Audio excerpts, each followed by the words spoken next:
Ey Jungs, tamam, langsam haben wir es gecheckt. Ihr seid die krassesten, ihr verkauft Shows aus, ihr werdet überall erkannt, alle wollen Bilder mit euch. Aber beruhigt euch bitte, ist gut. Was geht ab, Chilo 385? Ivo und Abdi Süd. Wir sind bei Kurz und Bündig. Die zwei Kurven mit dem beschissensten Podcast. ja, der Melodie. Ey, ich schwöre ihr zwei. Irgendwann, ich verwünsche euch und nachher sehen wir. Okay? Ja, keine Ahnung, ich bin einfach Bullen geschlagen. Brüder, ich habe Termin. Brüder. Ciao. Ach, jetzt verstehe ich es. Jetzt kurz und bündig. Ja, Bruder. Jetzt gecheckt. Kurz und bündig mehr motherfucking Postcard. Das ist kurz und windig,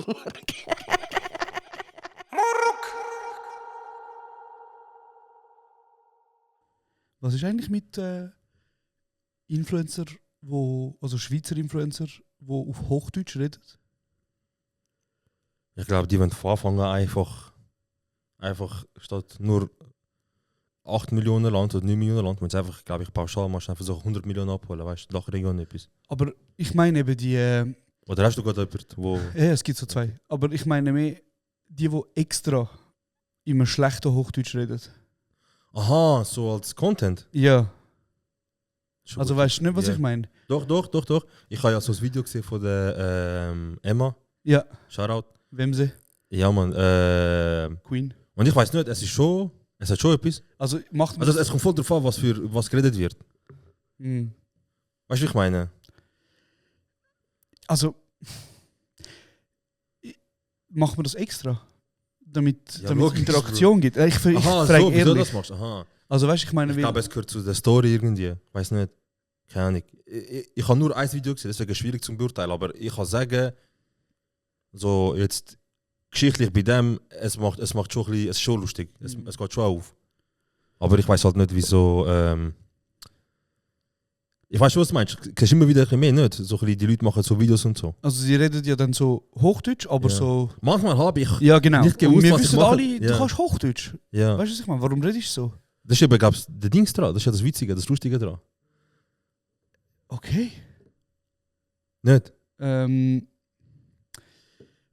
Aber Ja. was hast denn du gesehen, wo du gefunden hast? Ja, nein, wieso machen wir das? weil mich hat jemand gefragt, Aha. ey, der Noah ist doch dein Kollege. Der Bauhofen? Ja, und Ja. dann habe ich gesagt, ja. Und dann hat er mir gesagt, warum redet er wie ein Missgeburt Hochdeutsch? Frag ihn mal. Und das hat mich, seitdem, es lässt mich nicht mehr los. Ich frage mich so, machen wir das extra? Sag, das ist, glaube ich, mehr, weil er Glarner ist. Ich frage mich, weißt du, vielleicht gibt es ja Klicks. Es gibt ja, ich weiß nicht, ob du das mitbekommen hast, du als, ja eben, also chronisch online kann man Ja, glaub, okay. sagen. Ja, okay, mir verstanden. Neu ist ja so ein Ding, dass auf Insta die Leute ein Video aufladen, das Reel, Mhm. wo zum Beispiel das ganze Reel geht vielleicht 5 Sekunden. Dann siehst du so eine Person, die irgendwie den Garten wässert. Und nachher steht so als Titel 5 Wege, wie ich XY geschafft habe. Mhm. Oder wie ich herausgefunden habe, dass mein Partner mich betrügt. Oder was Das- auch immer. Das ist alles Gift. Aber jetzt kommt es ja. Ja. Und nachher ist in dem Reel drin nichts. Ah, da musst du Beschreibung Da musst du Beschreibung lesen. Ich hasse euch. Und das Ding ist ja, wenn du dann die Beschreibung liest, was passiert mit dem Video? Ja, es läuft weiter. Es läuft weiter. Ja. Und so schafft ja Meta oder die Creators schaffen ja so, dass die Leute wie so ein Video 50 Mal schauen, Ja. weil sie auch die Ja. scheiß Beschreibung lesen. Aber es gibt ja nur Klicks, weil wenn du das ja nachher abbrichst auf wie wertvoll und wie Dings und so, ist einfach nur 51 Mal das Video angeschaut. Genau, aber das Ding ist eben, mittlerweile kannst du den Algorithmus, also Stand jetzt kannst du den Algorithmus füttern, indem du, wenn jemand checkt, dieses Video ist 50 Mal angeschaut worden, bedeutet also, das Video muss hure geil sein. Ah, no, ich zeige es weiteren Leuten. Und darum wird es nachher weiterempfohlen. Das ist wie so ein neuer Trick, weißt du, so Ich hasse zum... den Trick. Bro, Ich hasse den Trick. du und Finanzämter hassen diesen Trick. Bro, ich hasse das, weil ich sehe so, ich weiß genau, was du meinst, weil ich habe letztes Video gesehen, Mhm. wo mich hure catcht hat, ich so, wow, hure interessant, was kommt jetzt? Ja. Einfach schlafen. Einfach schlafen. Und ich gehe die Beschreibung und nachher mache ich einfach so. Ja, dann musst du auch lesen. Was ist Aber das nicht für ein nur Buch? so 3 Sätze, nur so 4 Das ist der Sätze. Ernest Hemingway. Bro, es hat so wirklich zum Beispiel etwas Interessantes, zum Beispiel wie so, was soll man sagen, mit diesen Tricks habe ich meine Ernährung umgestellt. Genau, Zum oder? Beispiel, Und oder? das ist ja die Idee, dass man nachher quasi das Ja. liest. Und nachher Aber- macht er 5 beschreibt so 5 Steps oder 5 Sachen, die er gemacht hat. Und jeder sind einfach mindestens so fast das halbes Buch, Bro. Ja, nein, crazy. Muss ich jetzt wirklich etwas lesen, um mich zu ändern? Also, zum einen, du kannst sagen, es ist gut, dass der Konsum sich ein bisschen ändert, weil eigentlich bist du ja nur so mit dem Daumen und du schaust und du swipest und so, wenn es dich interessiert nach 2 Sekunden. Es ist ein Dreck, Bro. Es ist ein Dreck. Das Ding ist eben, dass ich hasse wirklich Menschen, es gibt so eine Liste von Menschen, die ich hasse, und ich muss sagen, so Content Creator, die halt so Content machen, dass sie einfach das Maximum rausholen aus ihren Interaktionen, die sind für mich einfach der Grund, warum, also da würde ich ohne Scheiß Cage-Fight. Und mir ist egal, ob das so eine 40-jährige Frau so ist, zum Beispiel so ein Steve Merson, der seinen Vater gebraucht hat. Wow! Das ist heavy. Aber warte, zu dem kommen wir nachher gerade. Yeah. Stevie. Eben, so Creators, die extra so Sätze droppen oder so Sachen machen, damit der Content besser ist, hasse ich. An dieser Stelle übrigens, kommentiert unsere Videos und gebt 5 Sterne, weil... Wir machen jetzt auch einen TikTok, Bro, wo so Geschichte fängt an, ey Bro, weißt du, was ist letztes Mal passiert? Was? Dann einfach schlafen. Weißt du, was letztes Mal passiert? Was? Genau. Lies der Caption. Nein, aber Spaß beiseite, haut Kommentare rein, wir lesen sie gerne auf Spotify. Überall und gebt 5 Sterne. Und das hilft uns wirklich, damit wir wieder ein bisschen in die Charts reinkommen und wieder mehr Leute, weil mega viele Leute haben gar nicht gecheckt, dass wir wieder zurück sind nach unserem 3-monatigen Bruch. Darum... Ja, also schaut, Leute, wenn ihr so voll so durchgebt, so auch mit Kommentieren, Teilen und Liken, dann kann sie, es ist nur ein kann, dann kann sie, dass sich der Rhythmus wieder ändert auf eine Woche. Es kann. Aber es liegt nicht nur in unseren Händen. Das ist crazy. Das behaupte ich crazy, aber das ist gut. Oh, Nein, ist gut. Wenn du kommentierst, dann vielleicht Weihnachten hast du eine geile Chaya. Oder ein Vielleicht, das kann sein, es liegt nicht nur in unseren Händen. Bro. Das ist ja wie das, wo du so kommentierst Herz, damit du nächstes Jahr Glück hast im Leben und so. Aber Bro, erzähl mal, Steve Merson. Weil das Ding ist, zu mir ist eine Person gekommen, also Shoutout Ramin, und hat mir so... Ramin. Also du musst das unbedingt anschauen. Dann hat er mir das gezeigt. Und das Ding ist, was ich jetzt nicht checke, ist das ein neues Video. Also es ist schon ein neues, aber ich glaube nicht, es ist neues. Erzähl mal bitte, was passiert. Wir sind ja jetzt schon seit, also wir machen alle 2 Wochen, also das kann nicht mehr... Weil heutzutage bei TikTok 2 Wochen ist schon alt. Ist alt, Bro. Ja, erzähl mal, was passiert in dem Video. Das ist so ein geiles Video. Ich habe sie angeschaut und ich so, okay, typisches Steve Merson-Video. Ja. Aber dann habe ich Kommentare und dann haben wir auch zurückgeschrieben, Bro, ist doch ein problematisch. Ich so wegen. Und dann haben ein paar Leute das Video analysiert, weil er geht zu seinem Vater und macht halt Steve Merson-Sachen. Also erklär richtig, was passiert okay, im Video. Also Steve Merson fängt das Video so an, dass er einfach wieder sagt, heute zusammen, es ist wichtig zum Vergeben, es ist wichtig zum Verzeihen und es ist wichtig zum Vorwärts schauen. Fairer Punkt. Crazy. Fairer Punkt. Yeah. Er so, und deswegen schenke ich meinem Vater jetzt einen Roller. Also... Abgebrochen, okay. Aber eigentlich geht es so, dass er zu seinem Vater geht und sagt, hey... Aber du hast eine wichtige Information weggelaufen. Eben, schau jetzt, abgebrochen ist das. Aber eigentlich geht das Video geht so, dass er zu seinem Vater geht und sagt, hey, du hast es früher nicht einfach gehabt, im Leben so wie mit mir. Und ich würde einfach sagen, ich verzeih dir. Bis heute ist noch voll okay, voll easy, Bro. Aber warum hat er es nicht einfach gehabt? So, und er sagt ihm ja, du hast ja Drogensucht gehabt, dir ist nicht gut gegangen und jetzt bist du ja clean. Yeah. So jetzt... Ich bin nicht 100% davon überzeugt, aber es gibt Leute, die haben das Video auf Geschwindigkeit schauen, Bro, von 0,01. Bro, du hörst es ganz genau. Und er sagt, in dem Moment, wo er zu seinem Vater sagt er... Also, darf ich sagen? Okay. Ich sage das wie so, also du bist ja in dem Fall jetzt clean und das ist jetzt so fertig und deswegen würde ich dir jetzt gerne... Und während er das sagt, sagt sein Vater, nicht wirklich. Ja. Bro... Ich weiß es ja nicht. Ich schwöre für die Mutter, wenn das wirklich 1:1 gehört, ich will direkt sagen, aber auf jeden Fall, das ist das. Oder? Nicht wirklich. Und nachher schenkt ihm einen Roller. Leute kommentieren, er lässt runter, Bro. Vater Roller abverkaufen für neue Schuss und so, weißt du? So nur die Kinder raten. Alter, wie kannst du so dreist sein, Mann?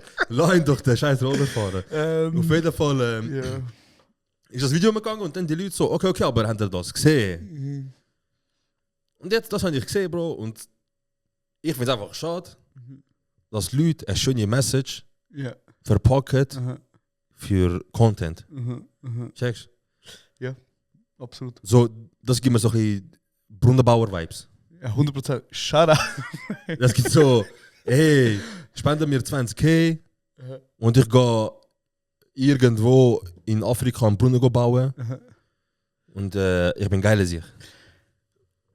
was ist, wenn der Steve Merson seinem Vater gesagt hat, ey, entweder baue ich einen Bruder in Afrika für dich, so in deinem Namen, Ja. oder ich gebe dir 10 Gramm Crack Cocaine. Nein, Bro, chill. Sorry. Chill. Nein, Bro, also jetzt mal ohne Scheiß. Es ist immer nur der, weißt du, ich meine, logisch und so, gegen ihn kannst du immer noch etwas sagen und so, aber es ist immer noch schlussendlich sein Vater. Aber weißt? Bro, nein, aber Ja, okay, ja. okay, ist gut, tamam. Aber das Ding an der Stelle ist, also was ist das für ein Video? Ich verstehe es nicht. Content, Steve Merson Content. Das ist schon geil. Steve Merson Content. Das ist schon geil. Das ist, ja, das ist... Hätte ich das gemacht? Nein. Ja. Niemals. Das ist, dadurch eine Grenze überschritten und du sagst, für Content, grundsätzlich, ich bin parat zum alles machen. Sogar mein Vater zur Schau stellen, weißt du? Aber du siehst eben falsch. Weil lieber macht er das Video, wo er mit seinem Vater quasi einen Roller schenkt Ja. und ihm sagt, so, danke oder Scheiße und was weiß ich. Anstatt dass er ihm einfach mal ein 13-jähriges Kind auflauert. Also, Okay, ja, okay, kann ja. man nicht. Okay. Das kann man so oder so anschauen. Komm mal ein bisschen aus deiner Schale raus, Bruder. Was ist los? Du bist so, oh Bro, nein, nicht wegen dem. nein, also aber sein es Vater. Nein, aber es ist, also, der Steve Merson Hate ist nicht der erste gestern. Ja, es ist kein Hate, Bro. Du verstehst so falsch. Eben, Falsch also das ist Messias. nicht immer, also die Leute wissen, das Standing, die Leute wissen, dass man das problematisch findet und gut findet. Mhm. Aber, Mhm.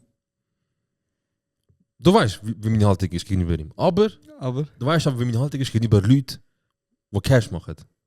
also er soll machen, Bruder. Ja. Aber ich sag jetzt du, Bro, wenn du Cash machst, Ja. und da gibt es ganz viele Influencer, die dort reingehören. Ja, wie dreist du es machst, ist etwas anderes. Bruder, nein, du kannst auch 30 Cash machen, aber du musst damit umgehen, dass Leute sich lustig machen über dich. 100%. Also, 100%. Ja, also, und wenn du auf die Idee kommst, ein Video machen um die Weihnachtszeit herum und so sagst, mein Vater ist früher, ich habe eine schlimme Kindheit gehabt und mein Vater seine Drogensucht hat nicht geholfen. ich verzeihe ihm jetzt und da gebe So, ich ich ihm einen verzeihe, Roller. ich gebe mir Rolle. Bis zu dem Punkt von mir aus, okay, dann... Weißt du, wo es schlimm war sogar? Ja, Jetzt- nicht wirklich. Nein, es war nicht mal so schlimm. Gewesen. Ich glaube, das Schlimmste war einfach, deswegen schenkt er einen Roller im Wert von 40 Franken von der Firma so und so. Ja, das- Einfach Product Placement von dieser Firma. Das ist Er so crazy. zu der Firma, er so, ey Jungs, hören wir zu. Ich brauche einen Roller im Wert von 4K Ja. und 10K als Gage. Ja. Und ich mache euch ein Video, keiner wird an das ankommen. Warte, nachher dieser Bro, erzähl. Mein Vater hat Drogenproblem gehabt und jetzt, ich mache einen Clip wegen Verzeihen, Vergehen und ich schicke euch einen Roller. Wieso Aber braucht dein eben, Vater Bro, Roller? das Ding ist Keine nicht- Ahnung, gib einfach den Roller. Wir reden alle drüber jetzt. Darum King in my book. Gut. Hey, ist jetzt die zweite Folge, wo wir hintereinander anfangen, indem wir über einen Influencer reden. Ja, Mann. Vielleicht muss man da noch schnell Den Kreis schliessen, den Kreis schliessen. Genau. wie sie gerne sagen. Genau. Für die, die es mitbekommen haben, wir haben das Video aufgeladen, das Reel aufgeladen von der Zusammenfassung von der letzten Folge, wo wir uns die Fakten in Anführungs- und Schlusszeichen Ja. vom Gusti kritisch beleuchtet haben. Und Ja. da haben sich ein paar Creators, wo ihre Zeit sonst in anderen Orten verbringen, Ja. haben jetzt ein Video irgendwie so auf uns geantwortet. Es hat auch ganz viele Kommentare gegeben. Mhm. Ganz viele Kommentare, die sehr, ich sage jetzt mal, rückenmäßig sind und uns geschrieben haben, gut, sagen das und gut, Ja. tun ihr das Zeug. Es ist auch das Gegenteil gegeben. Es hat auch sehr viel das Gegenteil gegeben. An dieser Stelle Shoutout an die junge Tat-Avengers, die sich da Ja, unten Mann. versammelt haben. Und ich kann nur schnell sagen, so ein, zwei Sachen zu dem. Erstens, Hause. nein, ich wollte nur schnell sagen, es ist jetzt kein, es soll überhaupt kein Politik-War werden zwischen uns und denen. Ich wollte dazu nur sagen, ihr seht selber in den Kommentaren, wer sich da versammelt hat. Wer wem Rücken gibt. Wer wem Rücken gibt. Ihr seht selber, was für Creators Videos gemacht haben, wo jetzt quasi am Gusti Rücken geben. Wir werden nicht mit euch hängen. Schaut es an, bildet eure Meinung und dann seht ihr... Genau. Da werden wir glaube auch gar nicht mehr weiter darauf eingehen, weil wir haben das gesagt, was wir haben wollen sagen. Es ist gesagt worden, es ist geredet worden. Es ist geredet worden. Genau, und an dieser Stelle schließen wir es an. Wir haben auch ein paar E-Mails bekommen, lustigerweise, beziehungsweise ein paar Nachrichten von verschiedenen Leuten, auf die meisten wollte ich gar nicht eingehen. Ja, Also ja, auf die meisten Kommentare wollte ich gar nicht eingehen, Ja, weil ja. ich wieso finde, Dumm. ich muss nicht mit dir diskutieren Ja, über ja. so ein Grundding. Ein paar Kommentare und Nachrichten haben wir bekommen von Leuten, die sagen, hey, ich verstehe es nicht aus dem und dem Grund. Da würde ich mir eigentlich gerne Zeit nehmen und das beantworten. Darum da kommt eine Antwort von mir auf eure E-Mail, aber dann hört es irgendwann auch auf, weil ich bin auch nicht da, zum euch erklären, was denn genau ein rassistisches Gedankengut war oder whatever. Und übrigens ein gutes, wie sagen wir dem, ein gutes Indiz dafür, dass deine Aussagen vermutlich sehr rassistisch sind halt, wenn so junge Tatmenschen sagen, Neonazis, Bruder. Wenn Neonazis, wenn die sagen, ey, er hat einen er Punkt, hat recht, Jungs. dann könnte man vielleicht sagen, das ist ein Indiz dafür. Gut. Lustigerweise 2-3 Kommentare, die ich bekommen habe, wo ich sehr lustig gefunden habe, Ja. sind gsi, hey du Sand-N-Wort. Mhm. So, du und Ja. deine Kultur sind der Grund, warum es das Problem gibt. Ja. Äh, Scheiße, Mann. du scheiß Kamelficker. Scheiße. Ist auch lustig gewesen. Die haben es schlimm gegeben, Mann. Die haben es schlimm gegeben. Weil ich würde mich auch darum bitten, wenn ihr schon rassistisch sind, dann tun doch mindestens den richtigen Kontinent verwischen, weil wir sind keine Kamelficker, wir sind Ziegenficker, wenn schon. Ja. Und einer hat auch noch geschrieben, ihr seid der Grund, dass wir Auschwitz wieder aufmachen sollten. Da finde ich auch wieder... Und vergasen und so. Ja, so, Aber voll easy, weißt du, ich meine, ohne Gesicht, ich will auch jedem Ja, alles ja. beleidigen, Ja, ja. ohne Problem. Deswegen ist die Aussage so viel wert wie ein Prise Wind draussen, Mhm. wo du spürst im Winter, wo so dich eigentlich stresst, wie es kalt ist. Oder wie der Meine- Marx sagt von White. Mittlerweile. Ja, genau. Gut, nein. Ich möchte wieso nicht mehr dazu sagen. Ich weiß nicht, ob du noch etwas willst sagen. Bro, also ich würde auch nicht groß dazu sagen, einfach, dass es gesagt hat, also das, was hätte sollen gesagt werden, ist gesagt worden. Mhm. Der Kreis wird jetzt geschlossen und schaut einfach, sind kritisch, checken ab, wer, eben, ich finde es brutal wichtig, schaut einfach, wer Rücken gibt oder wer einfach sagt, der hat recht und der hat recht. Ich glaube, dir ist gar nicht darum gegangen, zu sagen, wieso ich sage jetzt etwas und ich will, dass die Leute sagen, ich habe recht. Nein, es ist mir wirklich nur darum gegangen, Dass du wieder sagst, ich habe das gesehen und was soll das? Genau, weil es geht mir auch nicht darum, sich irgendwelche Quellen, die er als Quelle bezeichnet, oder wenn er so Wörter sagt, wie ich habe einen Nationalrat gefragt oder ich habe einen Anwalt gefragt. Cool, Vertrau mir, Bruder. vertrau mir noch mehr. Es geht gar nicht darum, dass ich sage, es stimmt nicht, Ja. das sind die richtigen Quellen, sondern es geht mir darum, zu sagen, Bro, überleg ein bisschen, was du rauslässt und das stimmt einfach nicht. Das ist auch nicht meine Aufgabe, zum richtige Quellen zu zeigen, Ja. sondern es ist meine Aufgabe, in dem Moment gewesen, zum sagen, Bro, du kannst nicht einfach sagen, aus dem Kontext, das ist meine Quelle und der Nationalrat und der hat das gesagt. Und ein lieber Gruß an Winterthurer. Ja, mehr kann ich und Okay. wollte ich an dieser Stelle nicht sagen, Ja, lieber Gruß. aber einfach ein lieber Gruß an dich. Lieber Gruß. Voll. Das habe ich wie so noch loswerden. Top, top. Kreis ist geschlossen. Kreis ist zu. Du hast ja noch etwas wollen sagen, allgemein. Hast du noch ein Thema ansprechen? Ich kann ein Thema ansprechen. Okay, in dem Fall nicht. Vielleicht kommt es nachher in den Sinn. Kein Problem. Aha. Gar kein Problem. Ich bin... Ich sag schnell etwas. Ich bin... Ja. Also, einfach, ich will nicht mehr auf das Thema gehen, einfach Ja. ein neues Thema jetzt. Ich bin letzte Woche Sushi essen. Aha. Und ich habe gemerkt, wieder, wie scheiße teuer Sushi in der Schweiz ist. Wo bist du gewesen? Wolltest du nicht sagen? Okay. Ich bin noch nie in einen Sushi gegangen und gesagt, der ist günstig, der ist geil. Aber isst du Sushi Ich liebe Sushi. zum satt werden, so quasi? Oder ist es für dich ein Genuss?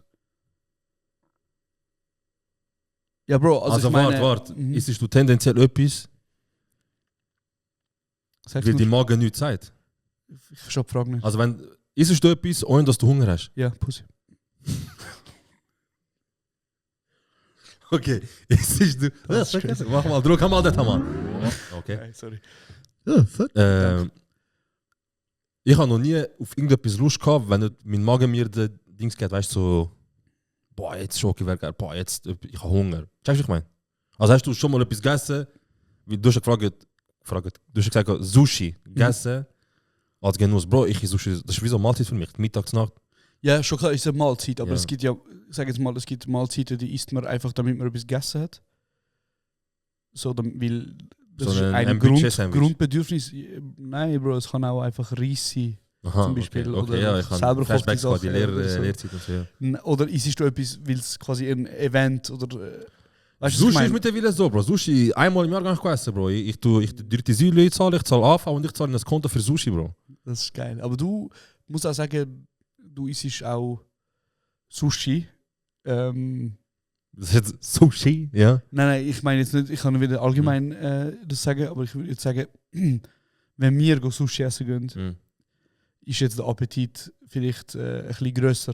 Okay, ja. Also, Ja. ich erinnere Aber dich, ich tue mich erinnere auch- dich an einen, Aber das war etwas mit Vorbereitung. Gewesen. also an einen Tag, wo... Ja, ich habe einen Kampf gegen einen gehabt, ich wusste, dass er einen Kampf gegen mich Also hat. du hast 25 Tellerli mit Ja. jeweils 3, Manchmal 2, manchmal 4. manchmal Sag mal 2, Schnitt manchmal 3. 4, sagen wir Schnitt 3 Sushi-Stück Ballert. ballert. Man kann es nicht anders sagen. Ja, es ist alle können nicht Stuttgart. Das ist das Schlimmste, was Japan 20 passiert Euro oder ist. so. Seit,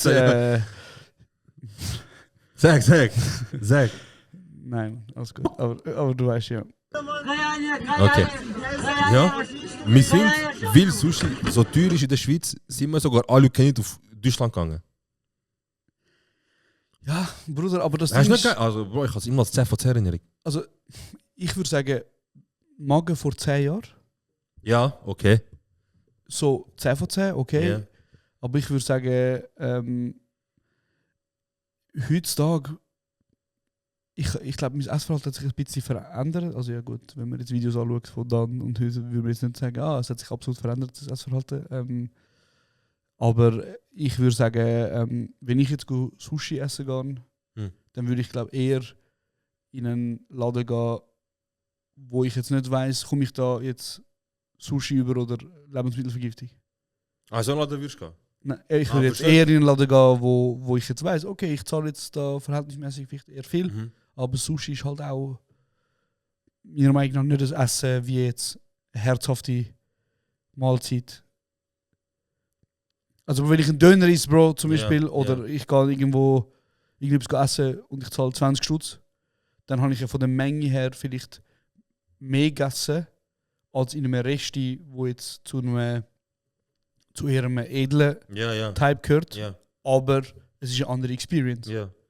Und Sushi ist jetzt für mich nicht etwas, das würde ich sagen, wo ich jetzt sage, ich habe jetzt Lust auf Sushi, also gar nicht jetzt da, hole ich mir jetzt zur Nacht Sushi, sondern mehr so etwas, wo ich jetzt würde sagen, ist ein Event. Mhm. Okay. Krass, also. Aber du, andere Frage. Japanische Küche. Ja. Hast du schon mal was anderes gehabt? Also Mochi, oder?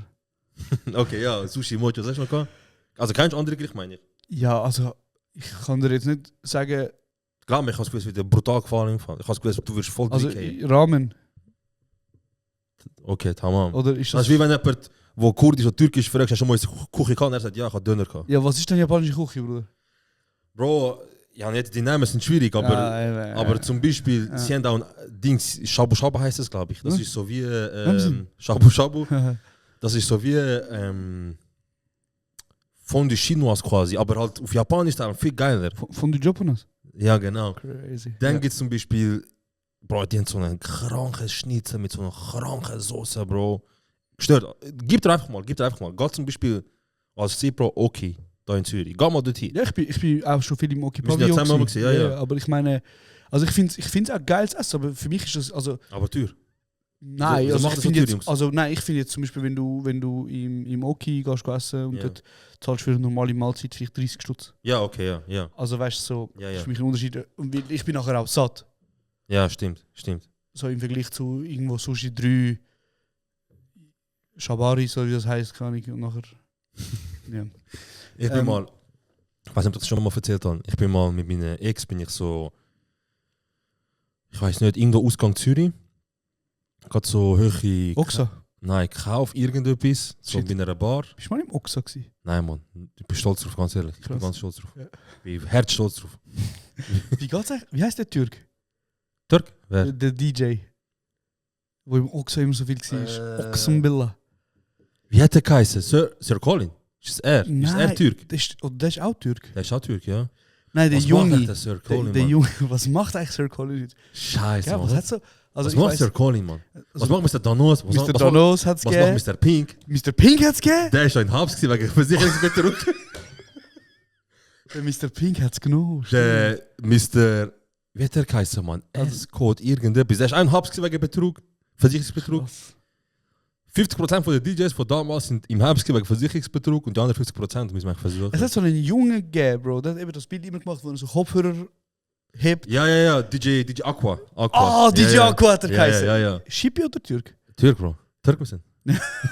Und dann hat so der eine wieder durch eine Legende gehabt, der Italiener. Tony Deftig. Tony yes, Deftig! Party Alter, gedacht. shit, ist das eine geile Bro, Tony Deftig. Bro, ich habe glaube ich vor ein paar Jahren einfach mal am Match gesehen. FCZ, ich so, was machst du da, Bruder? Also, was machst du noch nie gesehen? Ich so, krass, Alter, Tony Deftig einfach da und so. Krass. Wir haben reden, also, Bro, was läuft? Er sieht ja schon ein bisschen aus, als wäre er zu nahe an der Boxen gewesen. Sein Leben lang. Kann sein, ja. Nein, okay. Ich weiß nicht. Keine Ahnung. Vielleicht auch die eine oder andere Substanz hat jetzt viel gehabt. Keine Ahnung, ich weiß nicht. Aber auf jeden Fall, das ist eine wilde Zeit gewesen. Ja. Das ist eine wilde Zeit gewesen. U16-Partys, Bro, wir sind im Winter abgeholt worden mit Cars, damit wir eine Party in St. Gallen machen können, weil im Winter keine 16-jährige Das ist Partys wirklich, ohne Scheiß, das ist wirklich eine lustige Zeit. im Car mit 40-Jährigen und so. Die Promoter-Zeit. So, Ja. Die, gell, also, das ist auch die Zeit gewesen, wo es neu angefangen hat, dass man an Festivals auch so ein DJ-Programm hat. Analog zu... Ja, das ist so ganz neu gekommen, glaube ich, so Open Air Freifans. Dann sind wir auf einmal so im Open Air Gampel im Wallis gewesen. Und so dort am Abend so Elektro... Bro, mein Onkel hat Dönerstand gehabt. Stimmt! Am Open Air Frauenfeld. Stimmt. Und er hat... Schaut ab, man. Einfach Businessman. Ja. Schaut ab, man. Ich kann können... Ja, egal, man. Jetzt geht es raus, ich kann jahrelang gratis Open Air Frauenfeld gehen, weil ich halt ein Mitarbeiterdings bekomme von meinem Onkel. Mit der einzigen Verpflichtung, wenn er wirklich Hilfe braucht und er ruft mir an, ich muss antraben. Ja. Okay, ist easy. Das ist wirklich nie etwas gewesen, selten. Ja. Einmal hat er mir am Abend am 11 Uhr angerufen und das war wirklich kein Echo gewesen. Also, hey, komm, Bro, dringend Hilfe, Dinge 12 Uhr gerade letzten Tag, ist auf dem Main-Dings fertig gewesen. Also ich brauche Hilfe beim After. Ich so, was für After, Alter? Nachher ich gehe dort hin. Er hat einfach seinen Stand, so, Ja. einfach seinen Stand, ganz normal, so ein kleines Zelt. Mhm. Kannst nicht reingehen, einfach draussen, kannst du holen, das Essen. Mhm. Und rechts davon ein weiterer Stand. Ja. Noch kleiner als Sina, aber es lange genau, dass ein DJ seinen Pult aufstellen kann, 2 Boxen und das Gitter vor ihm, damit niemand ihm kann reinlangen und so. Ja, geil. Und er hat einfach nur Techno laufen. Am der Fraufeld, das ist so 2016, 17, Also, 18. hast du einen DJ gehabt? Oder wie? Er hat DJs organisiert. Aha. Und zwar, ich hatte eigentlich mit seinem, keine Ahnung, 40-jährigen Stammbeits, wo sie sagt, ich habe etwas laufen. Es sind Leute, die ich kennt habe. Einfach mit Pink. Einfach dort am Techno laufen lassen, auch so ein Türk hat so gekannt, so es läuft, also Bro, nicht viel und so da auflegen. Und ich zum Onkel gegangen, ich so, ist das von dir? Also, ja, ich habe organisiert und so. Krass. Einfach Döner verkauft er, neben dem Links hat er einen Techno-DJ organisiert. Einfach Ivertis damals. Einfach damals, ich schwöre, er hat so damals Konzert, er ist einfach, ich muss eigentlich verschärfen.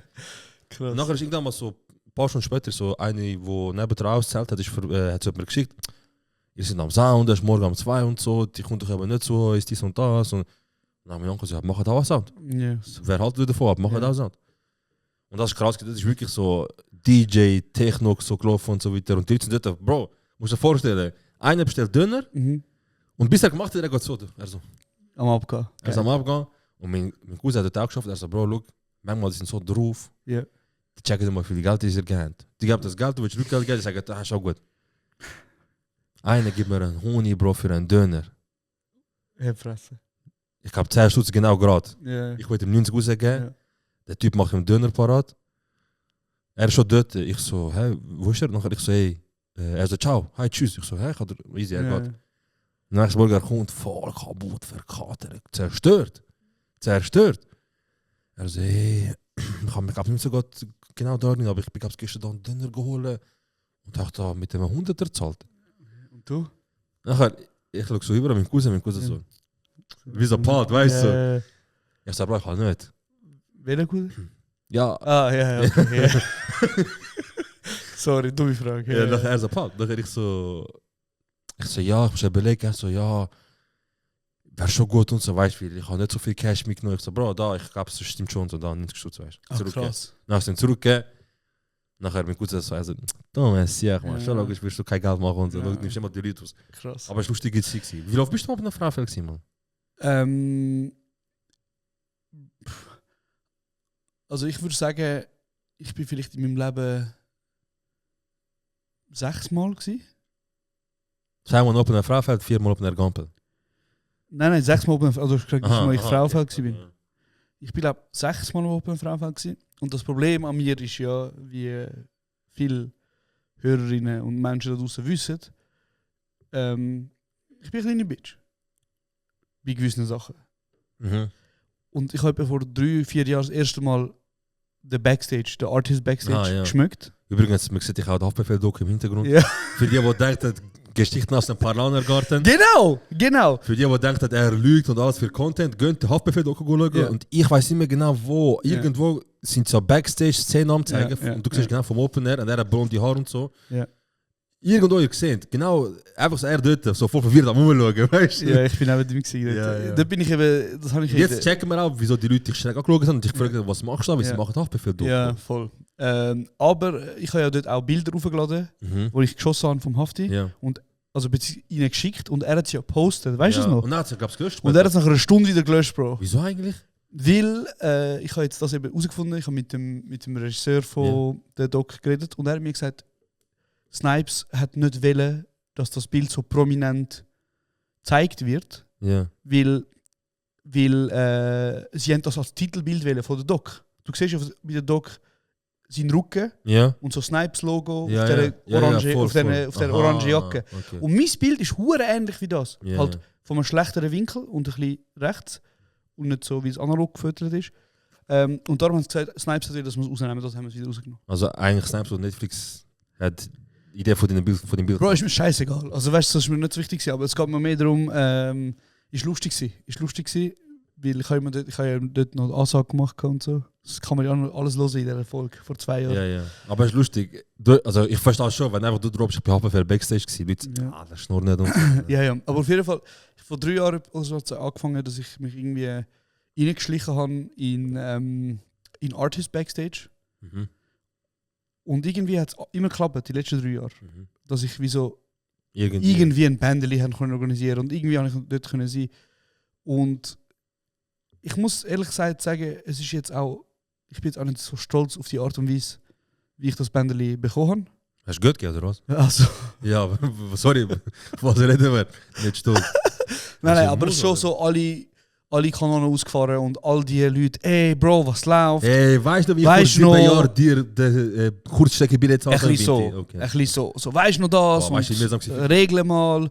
Und dann ist es halt weitergegangen mit, ja weißt, ich bin halt nicht allein. So, das, oder? Und immer, die Leute, es hat so 1-2 Namen gegeben dort, die immer so gesagt haben, ja Bro, sorry, ich kann nichts machen. Und wir alle wissen, er hätte etwas machen können. Und dann hat er über andere geregelt, immer. Mhm. Und dann bin ich halt dort im Backstage, im Artist Backstage und dann so, was ist jetzt? Weißt du, am anderen, wo nicht will gehen, so, ich bin jetzt auch, was ist? Ich bin jetzt auch da, was ist, genau. Und das Ding ist, es geht mir auf jeden Fall weniger darum, einfach in dem Artist Backstage zu sein. Ich habe noch nie eine Story gepostet von dem Artist Backstage. Ja, stimmt. Sondern es... Hast du aber eigentlich gemacht? Hast du eine Story gemacht? Ich habe schon Fotos. Aha, okay. Aber eben, ich muss es ja nicht posten, weil ich sehe mich in der Haftbefehl. Hey. Nein, aber was ich mir sagen ist, ich glaube, das Konzept vom Artist Backstage für irgendwelche No-Names wie mich, das gibt es glaube ich nicht mehr. Ich glaube, sie werden jetzt... Sie haben ja so einen Influencer Backstage gemacht.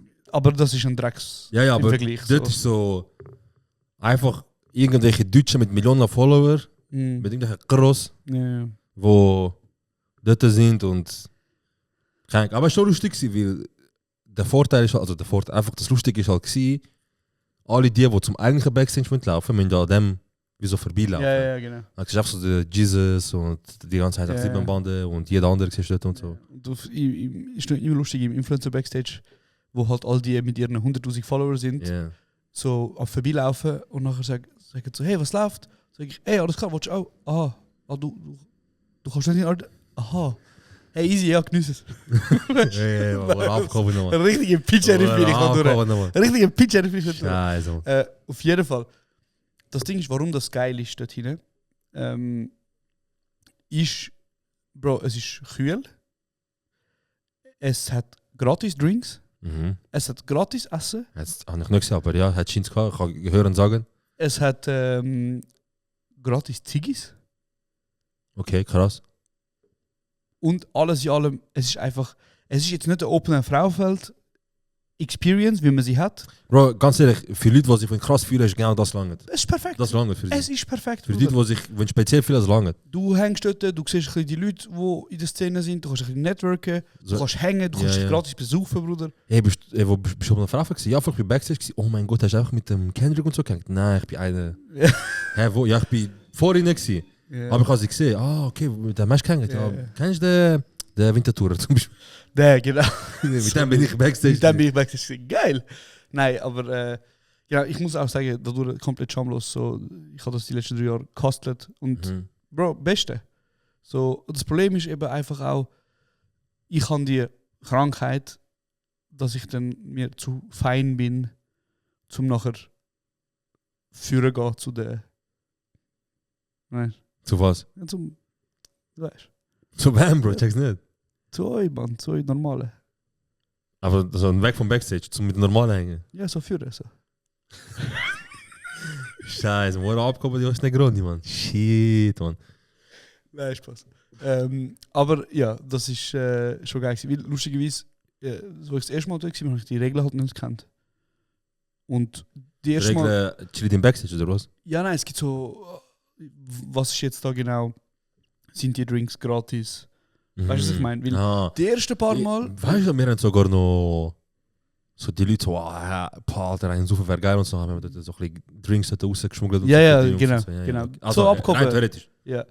Aber nein, das Ding ist ja, wieso, die ersten paar Mal, es gibt ja so 1, 2 Tricks, wie das wieso machst. So, Ja. du laufst halt schnell an der Security vorbei. Oder einfach eben so, durchlaufen. Weil Nicht mal am schnell. Anfang hatte ich gar kein Bändel gehabt, Bro. Ja. Oder du, also weißt du, so, irgendwann habe ich sie dann gekastelt. Aber ich habe es halt so gemacht, dass ich an dem Security, ich bin vorbeigelaufen, Mhm. dann habe ich gesehen, ihn einfach nach mich zu ihm zurückgegangen und ich so, ey Bro, du stehst da schon die ganze Zeit. Willst du etwas trinken? Und er so, ja, ein Wasser wäre schon geil. Ich so, ja, easy, Hanks, Bro, ich bring dir. Willst du noch etwas? Er so, nein, ist gut. Dann habe ich ein Wasser gebracht, ich Hand drauf, ich so, ey, geiles Jahr. Ja. Und seitdem ist kein Problem mehr gewesen. Er hat, Scheiße. aber ja, voll. Das Ding ist, ich bin dann an die Kasse und ich so, ja, wie ich habe von irgendwelchen Leuten gehört, Ziggis gibt's. Mhm. Ich habe gesagt, Jungs, hast du mir eine Ziggi? Dann hat mir der Typ gesagt, Bro, hol doch schnell dort eine Ziggi. Und ich so, ja, so gut, du hast dann kann ich jetzt halt gehen. Ja. Weißt du, gib mir doch eine Ziggi, Bro, dann Wenn muss es ich schon kaufen. du schaust gerade für dich. Ja, aber ich kann nicht wissen, dass es gratis ist. Ja, ja, okay. Und er so, ja, geh doch dort holen. Und ich so, also, dann kann ich. Es ist wie wenn du jemandem sagst, hast du mir eine Ziggi? Und er sagt, nein, aber da hat einen Kiosk. Ah, easy. Und dann bin ich gegangen und ich so zu dem Typ, ich so, ja, kann ich Ziggis haben? Er so, ja, ist gut. Und gib mir die Marke. Ich wollte sie nicht nennen, Ja. aber es hat 2 Marken. Und dann habe ich gesagt, ja, kann ich selber entscheiden, was für. Er so, nein, mir nur die. Ich so, ja, easy, dann halt und so. Ich nehme Portemonnaie für er. Er ruft mich so, er so, also ist gratis. Und dann habe ich gecheckt, oh, ich so, Also, aha. jetzt ich bin Backstage. Ja, und das Problem ist, das ist alles gut gegangen, bis so Rapid Alawi Menschen in den Backstage gekommen sind. Also, Bro, hast du mal Ticketpack? Also, ja, er so, ja, normal. Ja, ja, Normal, und nachher hat es angefangen mit, ja, dann gib, wie viele Stangen hast du, Bruder? So, der Style. Schade. Shoutout, man. Ja. Aber lustig gewesen. Und ich glaube eben, dass der ganze Hostel, weil das Problem ist, was ich will sagen, ist, wieso, wenn du das 2, 3 Jahre machst, dann willst du nicht mehr. Und dann immer PC.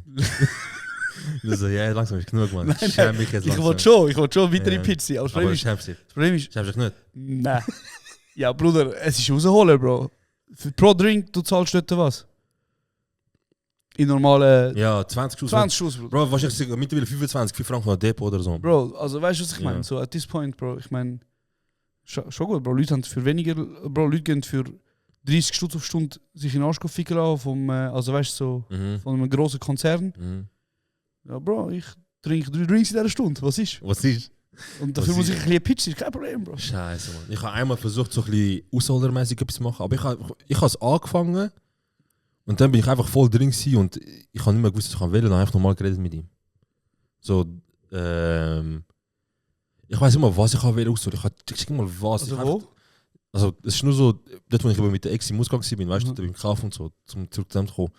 Ich bin dort mit ihr gewesen, nachher dachte ich glaube, es sind. Oh, sorry, Bro. Schon ja, gut, ich glaube, es sind mehrere Besitzer vom Oki. Bin nicht sicher. Mhm. Und einfach Brüder auf jeden Fall. Und einen habe ich gesehen. Dort. Ja.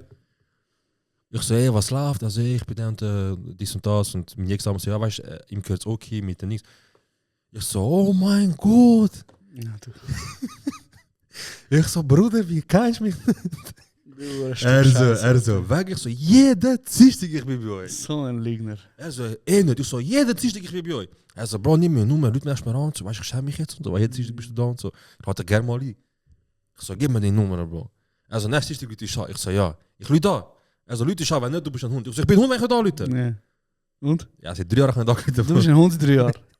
Bro, letztes Jahr hat mir angefangen zu folgen. Und ich so, weiß er echt noch, dass ich voll am Jeppe bin dort. Ja. Ich einfach voll am Scheißhuren bin. Einfach seine Nummer. Ich weiß immer, was ich ausholen. Ich kann nicht ausholen. Ich einfach connect. Ich weiß immer, wieso. Du bist auch ein bisschen besoffen gewesen, ne? Max, Bro. Ja, eben. Max, Bro, der Gott. Der gute Kaffee-Gold-Zeit. Dort, Bro, ich weiß noch, irgend so ein Club war, irgend so eine Bar. Es ist so, stell dir vor, eine Bar ist so 6 Meter in der Breite, also vielleicht passen ganz so 2-3 Menschen, wenn sie so anliegen zu der Breite, aber 2 Meter lang. Das ist eine lustige Art und Weise zum Messen, ja. beschreiben. Ja. 2 Ja, Menschen, wenn messen. sie anliegen. 2-3 Menschen so Dann anliegen. ist 6 Meter breit. 2 Menschen. 4 bis 5 Meter. 5 bis 6 Meter, sagen wir so. Also jeder Mensch. 1,80 bis 2 Meter. Okay, weiß ich nicht. tamam, ja, ist doch gut. Eros. Ja. Auf jeden Fall. Wieso? Nein, egal. Und es ist so eine Bar, die in der Längs war. Das heisst, du kannst so lang durchlaufen, weißt du? Und wir sind dort, irgendetwas war, es ist auch gerade kurz vor 2. Lockdown. Es war so fette Partystimmung, ist und das. Ich bin draußen, wir kommen da, weißt du? So ein paar Leute haben gesagt, Bro, gehen wir dort ein bisschen saufen und so, ist lustig. Ist das die Bar gegenüber von Gienernstrasse? Es ist nachher Kauf. Es ist so 2 Minuten vor Kauf. Aha. Es ist sogar dort, weißt du? Oder ja, kauft ihr also sogar dort. Und nachher, weil ich so verwirrt war und ich habe weder draußen viele Leute gesehen, noch habe ich irgendwo in der Lage, wie es abdingsen war. Ich so, Bruder, wo läuft das? Vor allem, ich bin dort kurz allein gewesen, wegen verloren, aber der gute Besoffene, weißt du?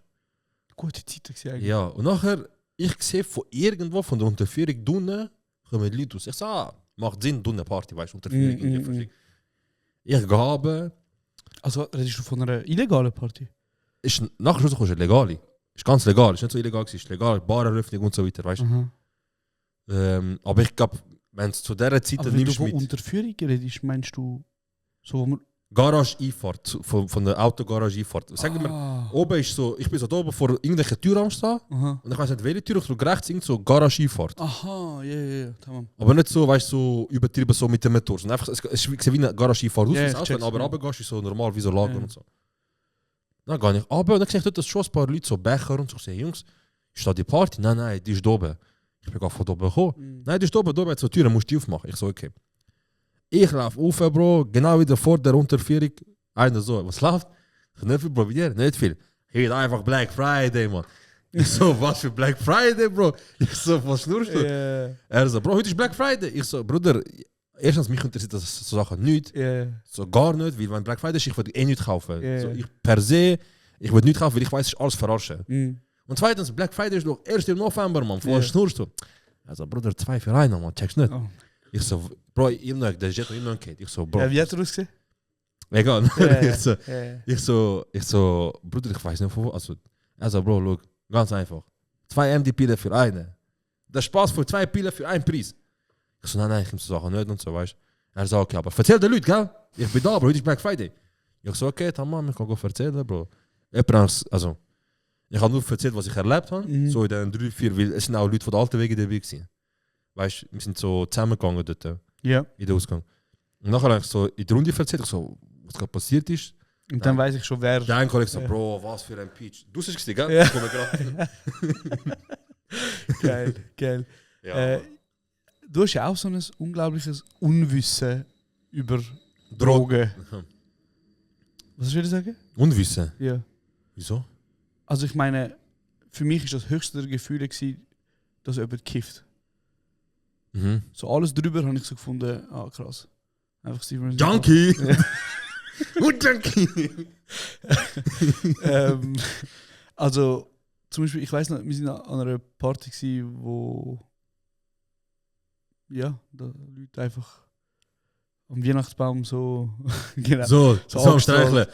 Oh mein Gott. Ja, genau. Lass mal lange, schau wie intensiv. Und dann habe ich so gesehen, dass rund um mich herum alle am Alksaufen sind. Und dann habe ich so eine gesehen mit so Wasserflasche in der Hand am Trinken. Oh ja. Und ich so zu ihr, Wow, ich so, kann ich dir etwas sagen? Sie so, ja. Und ich gesagt, Ja, fucker. Nein, habe ich gesagt, Baby ey, girl. ich finde es recht respektvoll, oder wie sagen wir dem Wort? Wenn man vor etwas Respekt Hast du wieder einen auf Dings machen? Wie nennen wir die Männer, die so draussen so Frauenbücher lesen und so chillen und kischen, weißt du? Performative Male. Hast du wieder das machen? Ja, wieder? ja, Okay. das ist immer. Nein, ich kann nur wieder sagen, es ist krass, dass du in dem Haufen von Junkies und Einfach mit was du und unterwegs bist. einfach mit Wasser unterwegs bist. Und sie haben Respekt. so angeschaut und sie so, ich bin voll auf MD, Bro. Und ich habe wie nicht gecheckt, dass das halt wie so, Ja. dass das Menschen anscheinend irgendwie im Wasser nehmen oder. Ja, ich habe gar nicht gewusst, gar nicht in die Richtung gewusst. Und bis heute, Bro, zwei Leute haben mir gesagt, und das sind, weißt du, im Nachhinein, weißt du, in dem Moment, du checkst nicht, aber im Nachhinein, es enttäuscht schon, haben mir so gesagt, ich soll etwas nehmen. So, und nicht nur so, Bro, nimm, es ist geil, sondern so, Werden. Bro, zum Beispiel jemand, ich sag dir nicht, wie der Name ist und so, aber jemand, wo man recht gut kennt, über eine Kollegin von uns. Ich sage nur etwas, Dietliker Bahnhof. Bro, warte, du tust so eine Missgeburt. Donna, ich sage nur, Lass mal zu Donna, okay, Meidli? ich sage nur, Talwil Bahnhof. Talwil Bahnhof, crazy! Oh mein Gott, nein, ich schwör!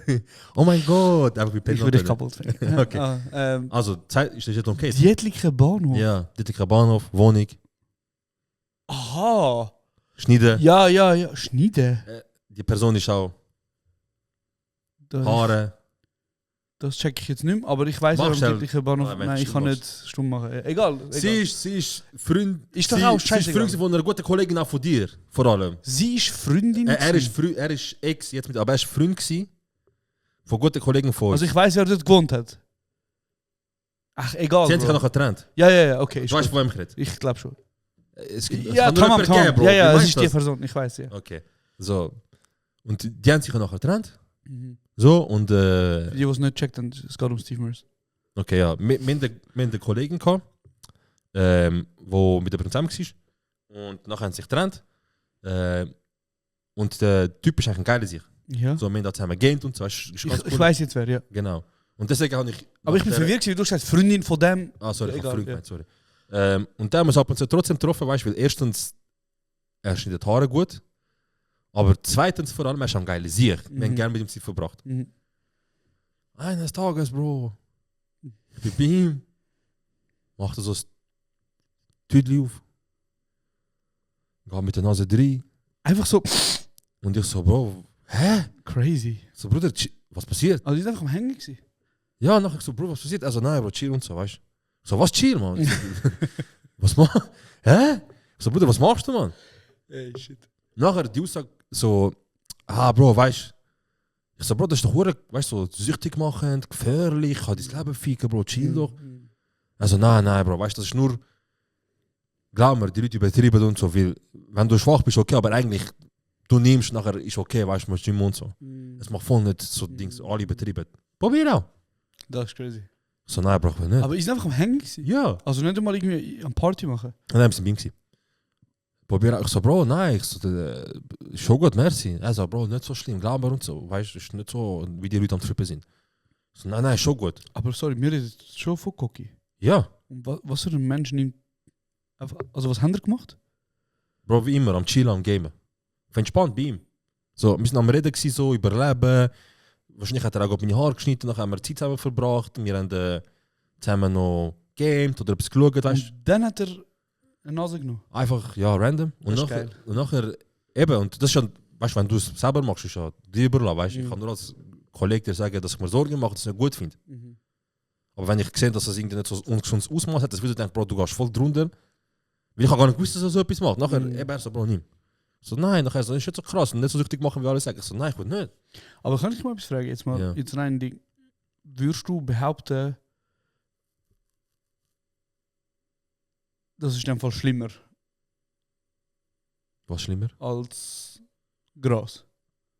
Das? Mhm. Ja, 100%. 100%. Hast du eine andere Meinung? Ich glaube, Gras ist viel salonfähiger.